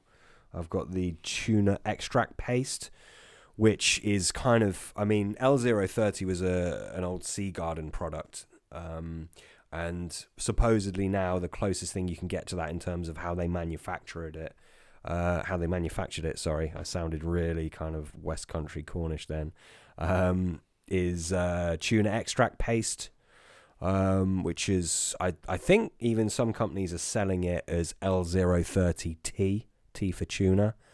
It's not real L030, they're just using that name for marketing. But yeah, the thick tuna paste is supposed to be the closest you can get to it. I actually prefer the salmon version of it. It's a hydrolyzed salmon extract that I get from Bassaral, and it's which are they're tied in with Sea Garden. It's a nice product. I shouldn't be saying all this shit, but yeah, that's what I use a lot of that now. But to be honest, I think I have spoke about this before. I don't use just one liquid. If you use one liquid in whether you're dousing it on your boilies or you using it to mix with your particles, and any scenario where you're feeding that en masse, you've only got a certain amount of mileage with it, with one particular liquid. So you're better off blending them. I actually use a blend of liquids. I'll tell you two of the ingredients.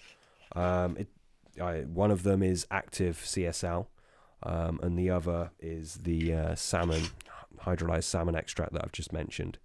That's very good. And sure, I'll play around with the tuna paste and the shrimp extract and some other bits and bobs. If I was, to use just one straight from a kind of bait manufacturer, Baitworks Sea Stim, I had good results on in a tank test, at least in a pond test. Sorry, haven't really used it in a real fishing situation. So if someone wants to get into liquids but they don't want to order a load from Bassaral or anything, and they just want one that's kind of more readily available in the shops, I would check out the Baitworks Sea. I think it's called Sea Stim. Yeah, Sea Stim. Although that being said, actually, Baitworks aren't. I don't think they're in shops, are they? No. I think they're online only. Yeah, forget that. Forget I said that. If you just want to go down your tackle shop, I wouldn't know what to get, to be honest with you. Actually, I would just go to your supermarket and get Squid brand fish sauce. That stuff is excellent. I'm sure we've mentioned that stuff before, and I'm sure we'll mention it again. Just for very cheap, very readily available attractant. It can't be beaten, really, can it? No, I rate it highly. I use it a lot. But it's not as easy to get hold of. It's so now. Never see it anymore. I used to see it all the time. I don't even know if it's that brand's even available. I've still got a couple of bottles. Like I used to buy it sort of quite a lot. So I've still got a couple of bottles from back in the day. But yeah, I had to hunt around a few supermarkets. I think I got it in Sainsbury's in the end, something like that. Tesco maybe. But yeah, you can still get it. I mean, look, it's not the be all and end all. It's very, very runny. It's the consistency of water, so it's going to disperse very quickly, which can be great. But I mean, for the technical stuff I do with liquids, I need that to be much, much thicker and slower releasing. So it's definitely not the be all and end all. No, but for hydrating baits, grabbing a bottle. I think it gets absorbed into boilies very quickly. You can give your baits a good dousing the night before, and it can do its thing. I was talking about sort of ammonias and stuff earlier, and that's also something, again, I probably shouldn't be saying on here because I have done no research whatsoever, so I'm sort of not very well versed because it's years ago, but the solar squid and octopus flavour, you remember that? Of course. Absolute sort of legendary flavour, which I'm sure is still available to this day. I don't know if it's the same recipe or not, but that had a very high sort of ammonia compound. I've forgotten the name of the ammonia compound that it is, which is really frustrating me. But yeah, you mix that again with something like an embutyric acid, especially if you make some like hook baits with a real high concentration of that flavour and a sort of like a high sort of amount of the embutyric acid as well, and you can always get like a coating, like a salty coating on your hook baits it creates, which is basically like a hydrogen salt. It's like something. There's a chemical process happens in your bait, and yeah, that was just another one. Got me thinking about the ammonias, and that's something I wanna check out. Is that still available to buy? Do you know? You online doing a bit of googling, Sam? What's that, mate? The The solar squid and octopus. I'm just trying to see if it's still available. Did you used to use it? Yeah, I've used it. Yeah, I did. Again, for sort of like hook baits. And I didn't ever use it in pop-ups. These were sort of like bottom baits when I created my own. I'm digressing now. I was going to go, talking of liquids, I was going to go onto our Facebook page because someone actually got in touch with us. Someone who listens to the pod, and I wanted to give him a shout out.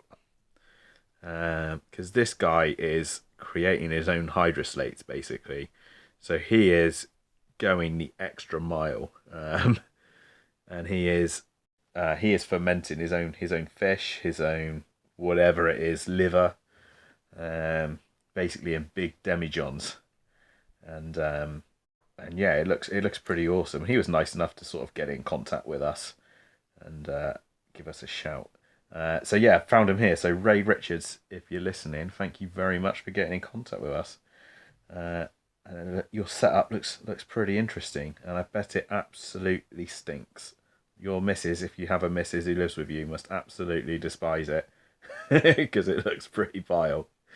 All the fermenting fish meals and all sorts. Well, not fish meals, but salmon pieces that you're cutting up.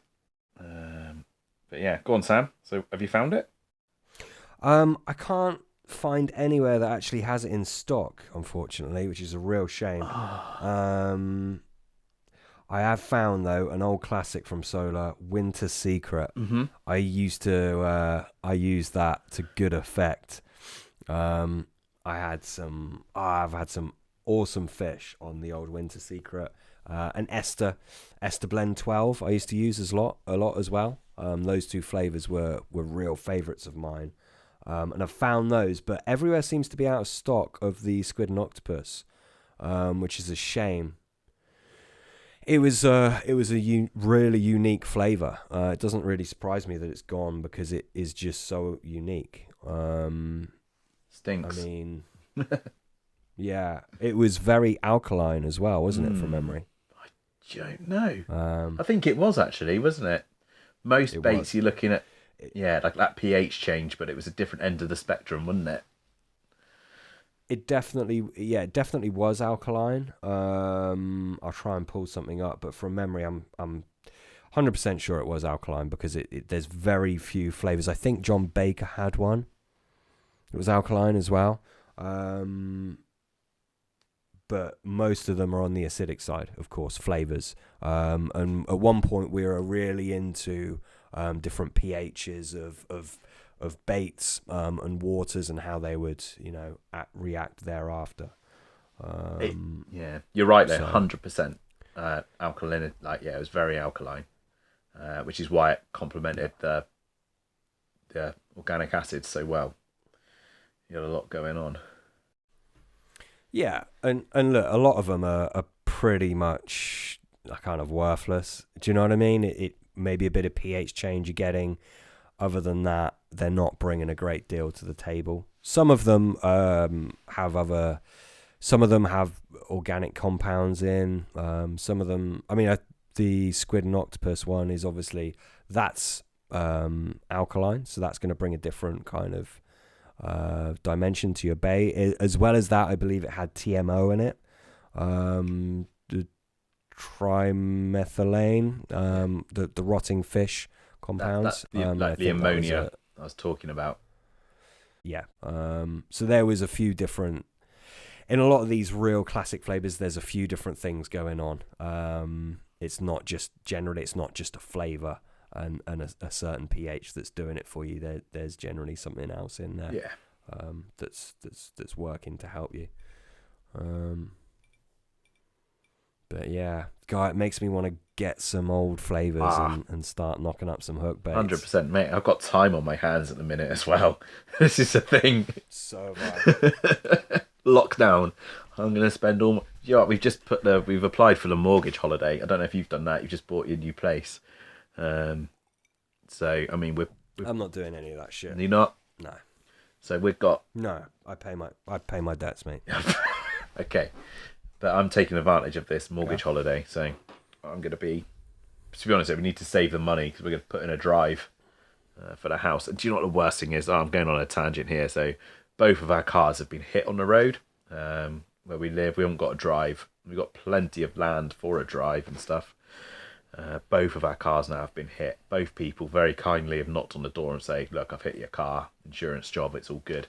But I've just been out to my car today and it could have happened days and days ago, but someone's twatted into my mirror and knocked it off and it's all fucking fallen apart. And yeah, I'm a bit pissed off, which has spurred me to want this drive more and more. So we've applied for this mortgage holiday, so that'll save us about, I don't know, best part of $2,000. So that'll really contribute toward a drive, mate. Provided we both get paid in full, which we should be during this tricky time. But that's a complete tangent right there. Apologies. What car are you driving? Mate, I am driving a Peugeot. I don't even know. 207 station wagon?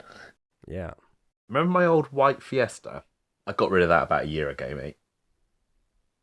Yeah. I had that for over 10 years. No, Did the window ever fix itself after Wales? Yeah. It turns out that's a common fault. That happened about 3 times on both windows. I was convinced it was a salt issue. Can you remember that? Yep. Yeah, I remember. Yeah. But yeah, yeah. So anyway, it was. My dad works for a Land Rover dealer. Someone part exchanged it at their work, and I got the car for whatever the amount they part exchanged it for, which was ideal. So I got quite a nice car for half the price, basically. So I was pretty fortunate. Yeah, it's all right. Family car. It's got plenty of space. Get all the kids in there. Plenty of space for the fishing gear. Yeah, when you take out all the kids' car seats and all the rest of it, it's the same old, mate. Just gear in the boot. Again, this is why I've always travelled light and stuff, as you know, but the scope setup's like perfect for me because I can just chuck it in the boot. I can get all my gear in the boot and go and do as however long a session as I want. It's easy. I actually keep bed chair as well. I shouldn't. Yeah, bed chair kind of no. I'd be lying if I say that went in the boot as well. But I leave a lot of my gear in the car. I shouldn't be publicising that because someone knows where I live. They'll come and steal all my gear. That's just how it is. I like to think it's there ready for when I go fishing once a fortnight. Wow, you've got a nice, man. Fucking pimp wagon that shouldn't be at any lake. I was shocked when you sent me that photo. It's like through the otter fence was this fucking beautiful. I wouldn't say it's a pimp wagon, mate. I wouldn't go that far. Yeah, it's not. It's the least carpy vehicle I've ever had, probably. Yeah. It's fine, mate. It's got enough room in it. It's fine. It's all right. Does the job. Let's just move on. Yeah. Looks like it's got no room. Enough said. No room. It's got room. It's got room, mate. I fit all my gear in there. Yeah. I'm gonna get rid of it, change it, switch it up, get something else. Get something a bit more roomy. I want to get a 4x4. Family car, yeah. I want to roll in next. No. Yeah. No. Yeah. No. No. No. No. No. Just a 4x4. Okay. Your missus hasn't persuaded you yet, then. That's got to be on the horizon, mate. Come on. Don't. She would like it to be very dearly, but yeah. Especially in lockdown, mate. There's going to be so many kids being born in 9 months' time. Little Coronians. Yeah, literally. Literally. And they reckon in in like 13 years' time, they're going to call the kids like the quarantines. Because we're all in quarantine. They'll be teenagers. They'll be known as like the quarantine generation. Oh my God. I don't see, look, I don't get this. Now, I understand if you've been with a woman for a while and you're old, you know, you're not going to be having as much sex, but I wouldn't like, you should be having a lot of sex anyway, right? Why would being locked up all day mean you're going to have more sex? Oh, yeah, I get what you're saying. I don't get it. If anything, I think people are going to be having less because when you spend so much time like super close to your sort of partner, like, you're going to get sort of sick and tired of each other. I mean, yeah, look, my girlfriend, she will worry about anything possible. Honestly. She like, it's almost like she looks for things to be worried about. So she's not in a hypersexual charged, you know, kind of mood, what with all this shit going on. Because she's got stress on her mind, you know? Even though she doesn't need to, but, you know, any excuse for her. So, and I imagine a lot of people are the same. I don't understand this whole thing of like, ooh, what, are you not having sex with your wife, your girlfriend? Does it take a lockdown for you to get and have sex? It's crazy talk. Don't understand it. There we go. Did you get the link I sent to you the other day? I think I sent you a link anyway about the British record bass being caught. Or not carpy chat here. You didn't send me a link. You didn't send me a link, but you mentioned it. Yeah, £22. £22, mate, from the shore. Like the boat record offshore is like £19. You should see the photo of that thing. Like, get googling. £22 shore caught bass. Like, especially like living in Cornwall, if I catch a £22 carp, mate, I'm delighted. I'm over the moon. Like, a Cornish 20 is quite rare, really. I mean, there's lakes with plenty of 20s in, but you've got to get through the smaller fish to catch them. And yeah, a £22 bass. I mean, I can't even imagine it. You look at the photo of it, it's hench. Mate, that thing has shoulders. Like, it's really, yeah, that's a big fish. Like, they say if you catch a 10-pounder from the shore, that's a fish of a lifetime. You catch a 10-pounder from the boat, that's a fish of a lifetime. I think my biggest bass, I had a 6-pound bass once, which is hell of a fish. Like, that's a big bass. A lot of the bass now, so like the estuary where I fish, conservation areas. So there's a lot of schoolies around, so you catch a lot of small bass. Like, there's plenty of them, but nothing sort of a pound and more. But yeah, have you got the photo of it yet? I know all about that. Catching all them schoolies. That sounded horrendously paedophilic. just so people know. Just so people know what I'm on about. It's schoolies are small bass. Yeah, I've got a picture of it. So it's not verified. No. The previous record was £19 9 ounces. This one wasn't verified. He had to throw it back to comply with EU law. Looks like its mouth is a bit. Oh no, it's okay. Head's a bit. I don't know. Looks like a bit of a wrong one, as some people would say. It's a big fish, though, isn't it? Yeah. It's a big fish. It's for a bat. It doesn't look like it's the frame of a bass. No. It looks like the shape of a bass, but that size of frame it's just not right. I mean, that is a huge fish. I'd be honest, I thought the record was only around like 16, I would have guessed. I didn't even know it was 19. That's ridiculous. People listening might be like, well, it's only £3 difference. But when you're talking a bass, this is a different animal, right? 100%. So I think he's taken photos of him weighing it on his scales. And then I think his scales will go off to weights and measures to be sort of verified. But I think he even says in the article, look, if they don't give me the record, like, this is legendary, it's going to go down as the biggest bass capture ever, like, full stop. So, I mean, fair play to the guy. Absolutely. Can't see that getting beat anytime soon, but who knows?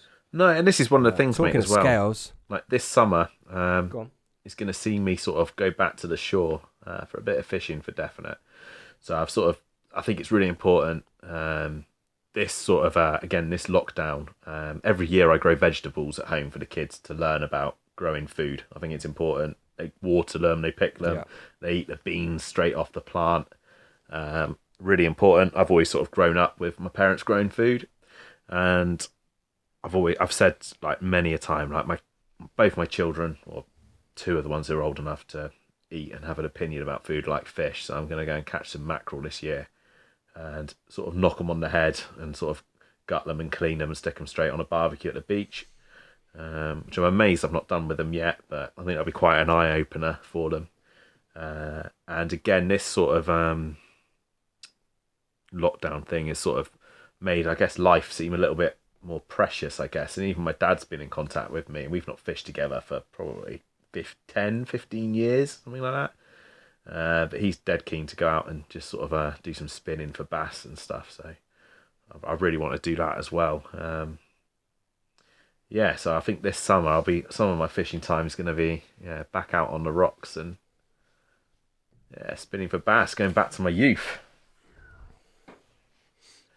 Hey, your dad, you, and your son, your other kids out fishing, 3 generations. That sounds right to me. Yes. Yeah, you should all go. Yeah, it's cool. Get a little barbecue and catch some. You can phone me up. I'll give you some pointers. Cheers. Catch some. And yeah, mate, there's magical, right? Dreams that will last forever. For sure. I just can't wait to get out fishing again. I really cannot wait. I'm doing all kinds of stuff, preparing loads of bait, all kinds of stuff. Oh, that's what I was going to say. You were saying about the guy who took a picture of his scales. Funny little story. Have you seen the new Fox digital scales? Well, I say new. They've probably been out for quite a few years now. But you know, I was always a fan of the lever I remember them. handled Fox, the old ones. Used to love those things, but they brought out a new smaller pair. So I bought a pair, forgot that I'd bought them, and then bought another pair from a different company. As you do. Now got two pairs. Totally missed the return date. So I'm stuck with two pairs of Fox scales. Yeah, like 90 quid a piece. At least you can verify your captures. You like, I do them on these scales. Absolutely. Like, check them out on sort of similar weights. Could even hook them up both, couldn't I? Yeah. Don't know if that would work. No, it doesn't sound legit. No. Yeah, there we go. Yeah, that's annoying. I bought a new pair of scales recently as well. But What have me you got? being tight, I haven't splashed the cash on some Fox. I got the Witchwood T-bars. I don't know if you've seen them. I've got a pair you downstairs actually? that make me want to vomit and kick my face every time I see them. Can't stand them. Oh, why?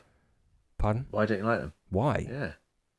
I do not like them. I think they're like some bloody luggage scales. I think they're awful. I think the quality's crap. I think the dials are just shit. And they're just these long, ugly freaking things. I mean, it doesn't bother me if it's ugly, but they're hideous in every single way. All right. They don't fit any. There's nothing redeeming about them. There's no good point about them. So 25 quid, so if you wreck them, it's cheap to replace. That's the only good thing I can find to say about So them. I went Sorry, with them Witchwood. because of the bar.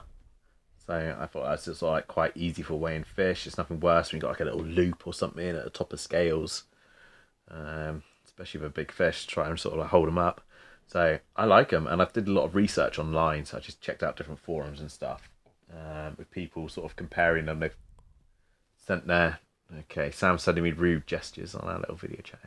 No, I'm not. I'm just saying put a bank stick through the loop. Oh. You don't need a handle. Yeah,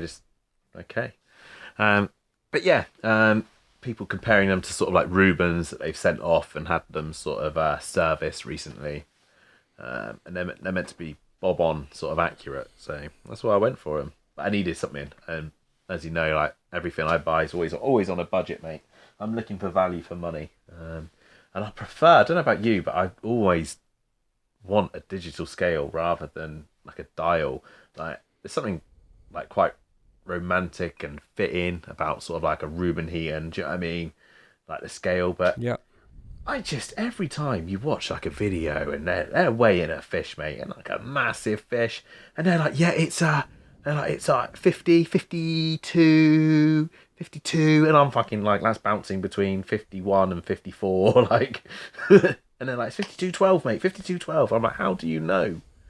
Like, Yeah, it's ridiculous. I mean, I don't know why people do it, why they insist on doing it. It's old habits die hard, don't they? I suppose that's the thing. But yeah, get some bloody digitals. I mean, I guess people would say, oh, but they could stop working, could have a malfunction. I mean, get a good pair, and look, if they do, phone up a buddy and get them to come down. yeah. Your manual styled scales could also malfunction somehow. You know, I had those Fox ones with the flip out arms. They never missed a beat. I've had 2 pairs of them. Phenomenal. Never a problem. Good quality. Get a good quality pair of digitals. That's my advice. But yeah, that being said, I did not like those Witchwoods for whatever reason. I'm sure other people love them. Whatever, just not for me. I think a lot of people don't like digitals because they never save the weight of the zero. If that makes sense. So people like Rubens because they zero their sling, and then they can chuck them in the bag, take them out, and they go, yeah, they're zeroed. Always zeroed. Always zero to the sling. Do you know what I mean? Like, that's a thing for people. Well, they're not. No, they're not. No, that's bullshit. They're not because they get knocked around. I get it. I 100%. They're not zeroed. I'm with you on that. But that's, I think, one of the reasons why people knock digitals. They always say, oh, digitals, you don't get a proper weight because you don't get the zero of the sling. Like, well, no. You zero it first. Come on. You can do. Do you know what I always do, mate? Because I often What do find... you mean you can do? That's what you do. Well, I'll tell you what I do. So you dip your sling, get it dripping wet, zero it, and then... But then you've got to get the fish off the mat in the sling. And then quite often, with the scales I've owned in the past anyway, they might have switched off before you fucking weigh that fish. Do you know what I mean? So most of the time now, I'll weigh the fish and then I will zero the sling afterwards, or I'll take that weight off. So I'll return the fish and then a dripping wet sling, stick it on the scales. It's normally like 3.5 pound or something. My retention sling, and then I'll take that weight off the measured weight. What are you talking about? I mean, I get the sling fully wet. I pop it on. I press zero. I put the scale down. I slip the thing, uncover the fish, slip the thing under, and do it. And then, zip it all up, make sure its fins are down, pull it up, and the scales are still raring to go at zero. They stay on zero for ages. They should do. Well, certainly the Fox ones do. Maybe the other ones don't. Yeah. Never had a problem. I had previous, which I can't remember what manufacturer, where their auto would switch off quite quickly. So you zero, and then you probably have like however long before they turn off again. Yeah. That's annoying. These Witchwood ones, I've caught one fish since I've owned them, and I've not bothered weighing it. This is the other thing with scales, mate. I very rarely weigh a fish, like unless I think it's like something special. I just don't weigh a fish. I'm not interested. I'm really not. 9 times out of 10, I look at it and I get the weight pretty close. It's just I know it's like, well, it's just a number or whatever, but like, if I thought it was like a 30 pounder or something, I am weighing that fish because I want to know. I'm intrigued. But most fish, I'll just be like mid-20, like mid-20, 20, so I might say 22, 23 pound, I reckon. Chuck it back. Like, I'm not too worried. Of course, but then for those special fish, why not just zero your bloody scales and do it properly? That's my take on it. Yeah, you got a good point. I hear what you're saying. Mm-hmm. Yeah, take heed. Yeah, there we go. Well, anything else you wanna go over, buddy? Anything else you wanna add to that? No, I don't think so, mate. Are we looking at rounding up now? I think we'll round up. Wow. Yeah, I mean, I've just looked at how long we've been running for. Been rolling for a while, brother. Yeah. Yeah, I could go into a lot of bait stuff, but it's going to go on for a long time. Yeah. So I'm holding Let's it. save it. But for our next podcast, we could do a little bait special, couldn't we? Seeing as we're all stuck at home, aren't we? Me, you, and everyone else. We could do a little bait special and reveal some secrets and go over, past recipes and past time with bait and go deep on bait and give some people some real good edges that will definitely catch them a few more fish. That would be cool. Be good for me to go over old ground as well. I'm sure it will be for you as well. Perhaps we'll hook that up in the near future. Mm-hmm. So sound good? Yeah, I think so, mate. I think that's and I think we'll probably do that fairly soon. Like you say, we're not going to be fishing. I'm not working at the minute. Once my 2-week quarantine's up, I'm going to go in to work sort of every 4 days just to check on some plant equipment, etc. But other than that, I'm free to podcast. How do people find us, dude, on social media, should they so wish? On social media, they should so wish to find us. And how they would go about doing that is they could go to Instagram and search The Carp Angler Chronicles. I think they'd find us the same way on Facebook, wouldn't they, Pete? Yeah, and Twitter, actually. Funny you say that. Yeah. Twitter? Twit. What? Yeah, we're on Twitter. Oh, wait, we've got at least 16 followers. Mm-hmm. On Twitter? Yeah. Woof.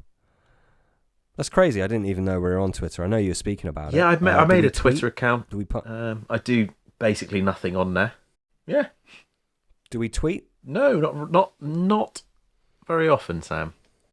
No. Sometimes I'll steal whatever you've put on Instagram, because I don't do Instagram, and then it comes through onto the Facebook page because they're linked, and then I'll steal it from the Facebook page and put it on Twitter. Sometimes. Repurposing. Yeah. Yeah, it makes good sense. Mm-hmm. Working smart, not hard, Pete. Eh? That's what you're all about. Lazy. Yeah. Yes.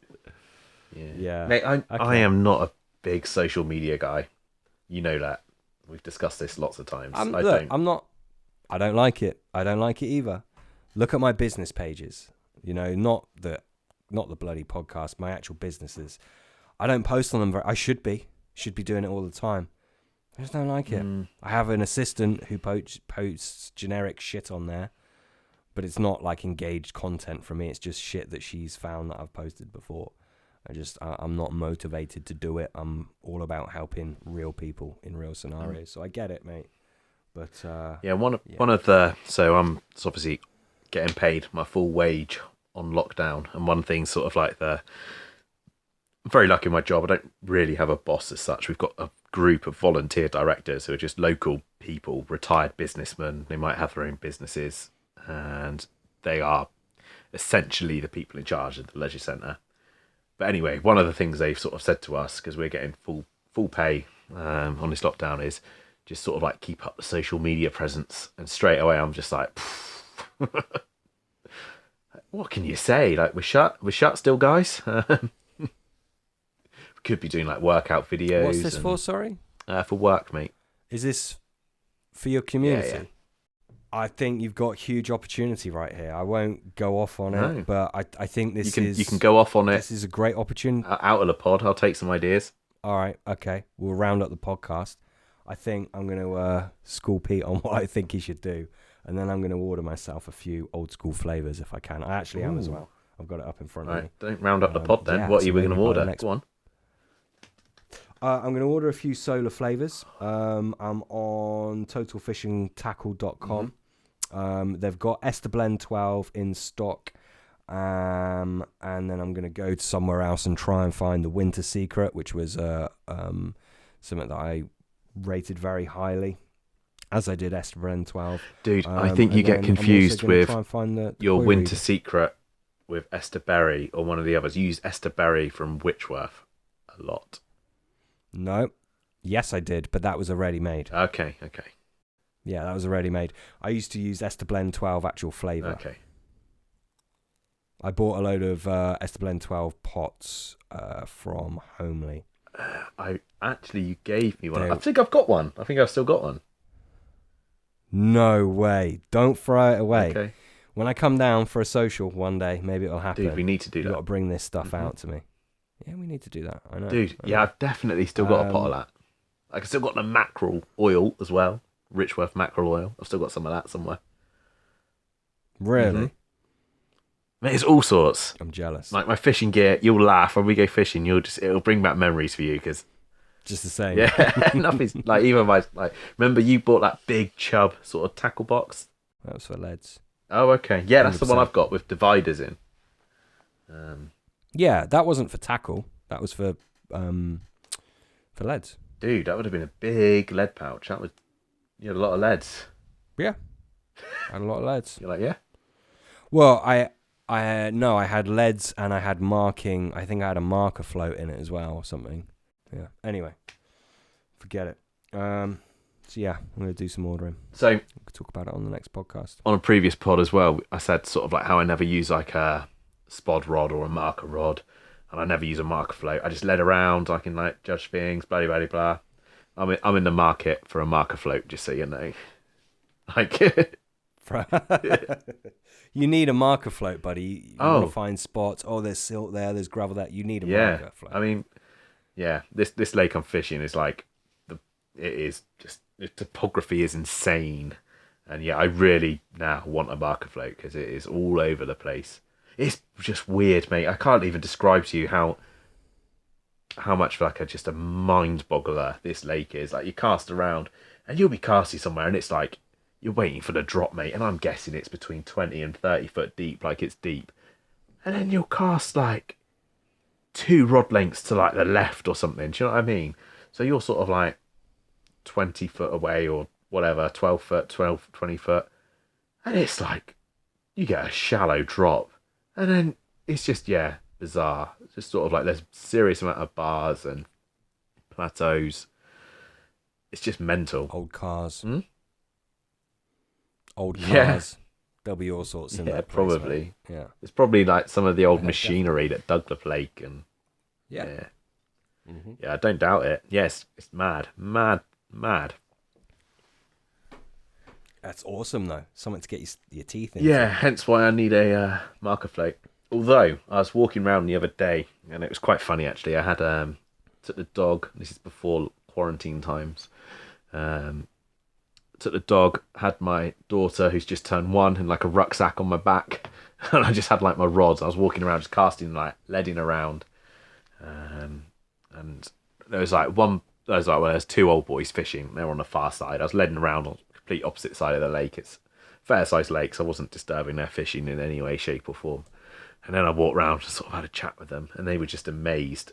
They literally could not believe I was walking around the lake with a baby strapped to my back, sort of leading around. It was quite funny. But yeah, there we are. Sort of dad goals, isn't it? Awesome. Yeah, absolutely. Yeah. So you're in the market for a marker. Yeah. Float. I used to have those little ESP You got a spod rod ones. and stuff? I used to have the little ESP. Do you remember them? Like little bubble float almost, like it's a small little marker float. I won't be buying a marker rod, mate.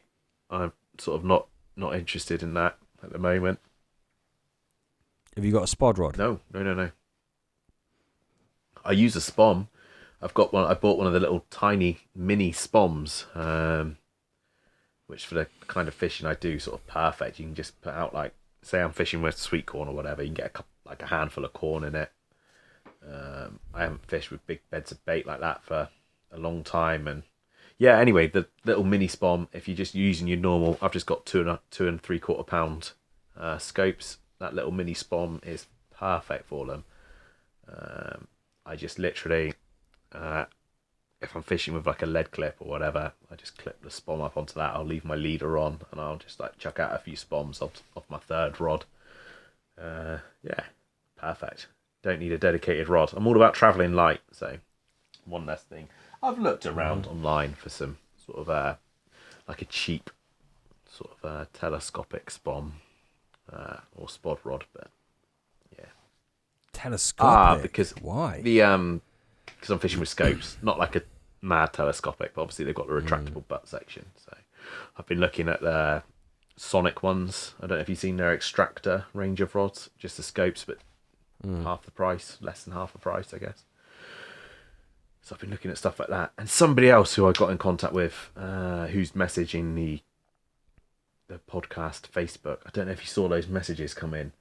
And he's buying like the Black Ops range of scope rods straight from the manufacturer in China for like super cheap. Yeah, but you have to buy minimum of 50 rods, but they're coming in at like 50 quid a rod or something outrageous. Don't know if you saw that. Did you see that? Yeah, I saw you. I saw you were talking to someone on there. Yeah, I didn't really Yeah. pay too much attention to it. The trouble is with doing that. So I bought through a Chinese manufacturer at work. I imported some sea scooters. Have you seen those? They're like the underwater propeller rocket things. Sea-Doo. Yeah, that's it. Yeah, you know.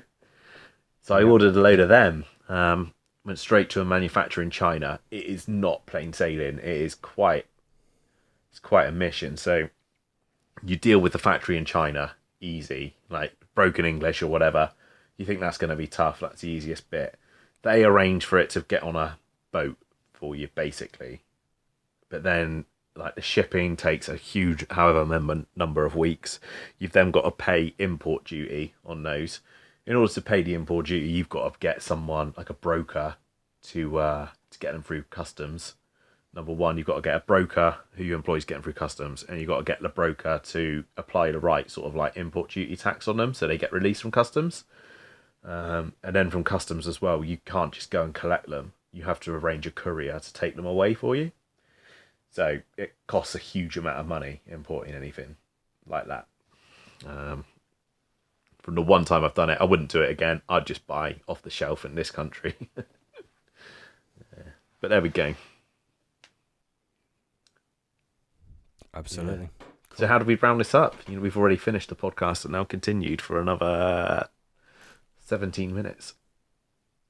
Yeah, I think we've just rounded it up. I think that's it, guys. We'll be back in your ear hole soon. See you later, guys.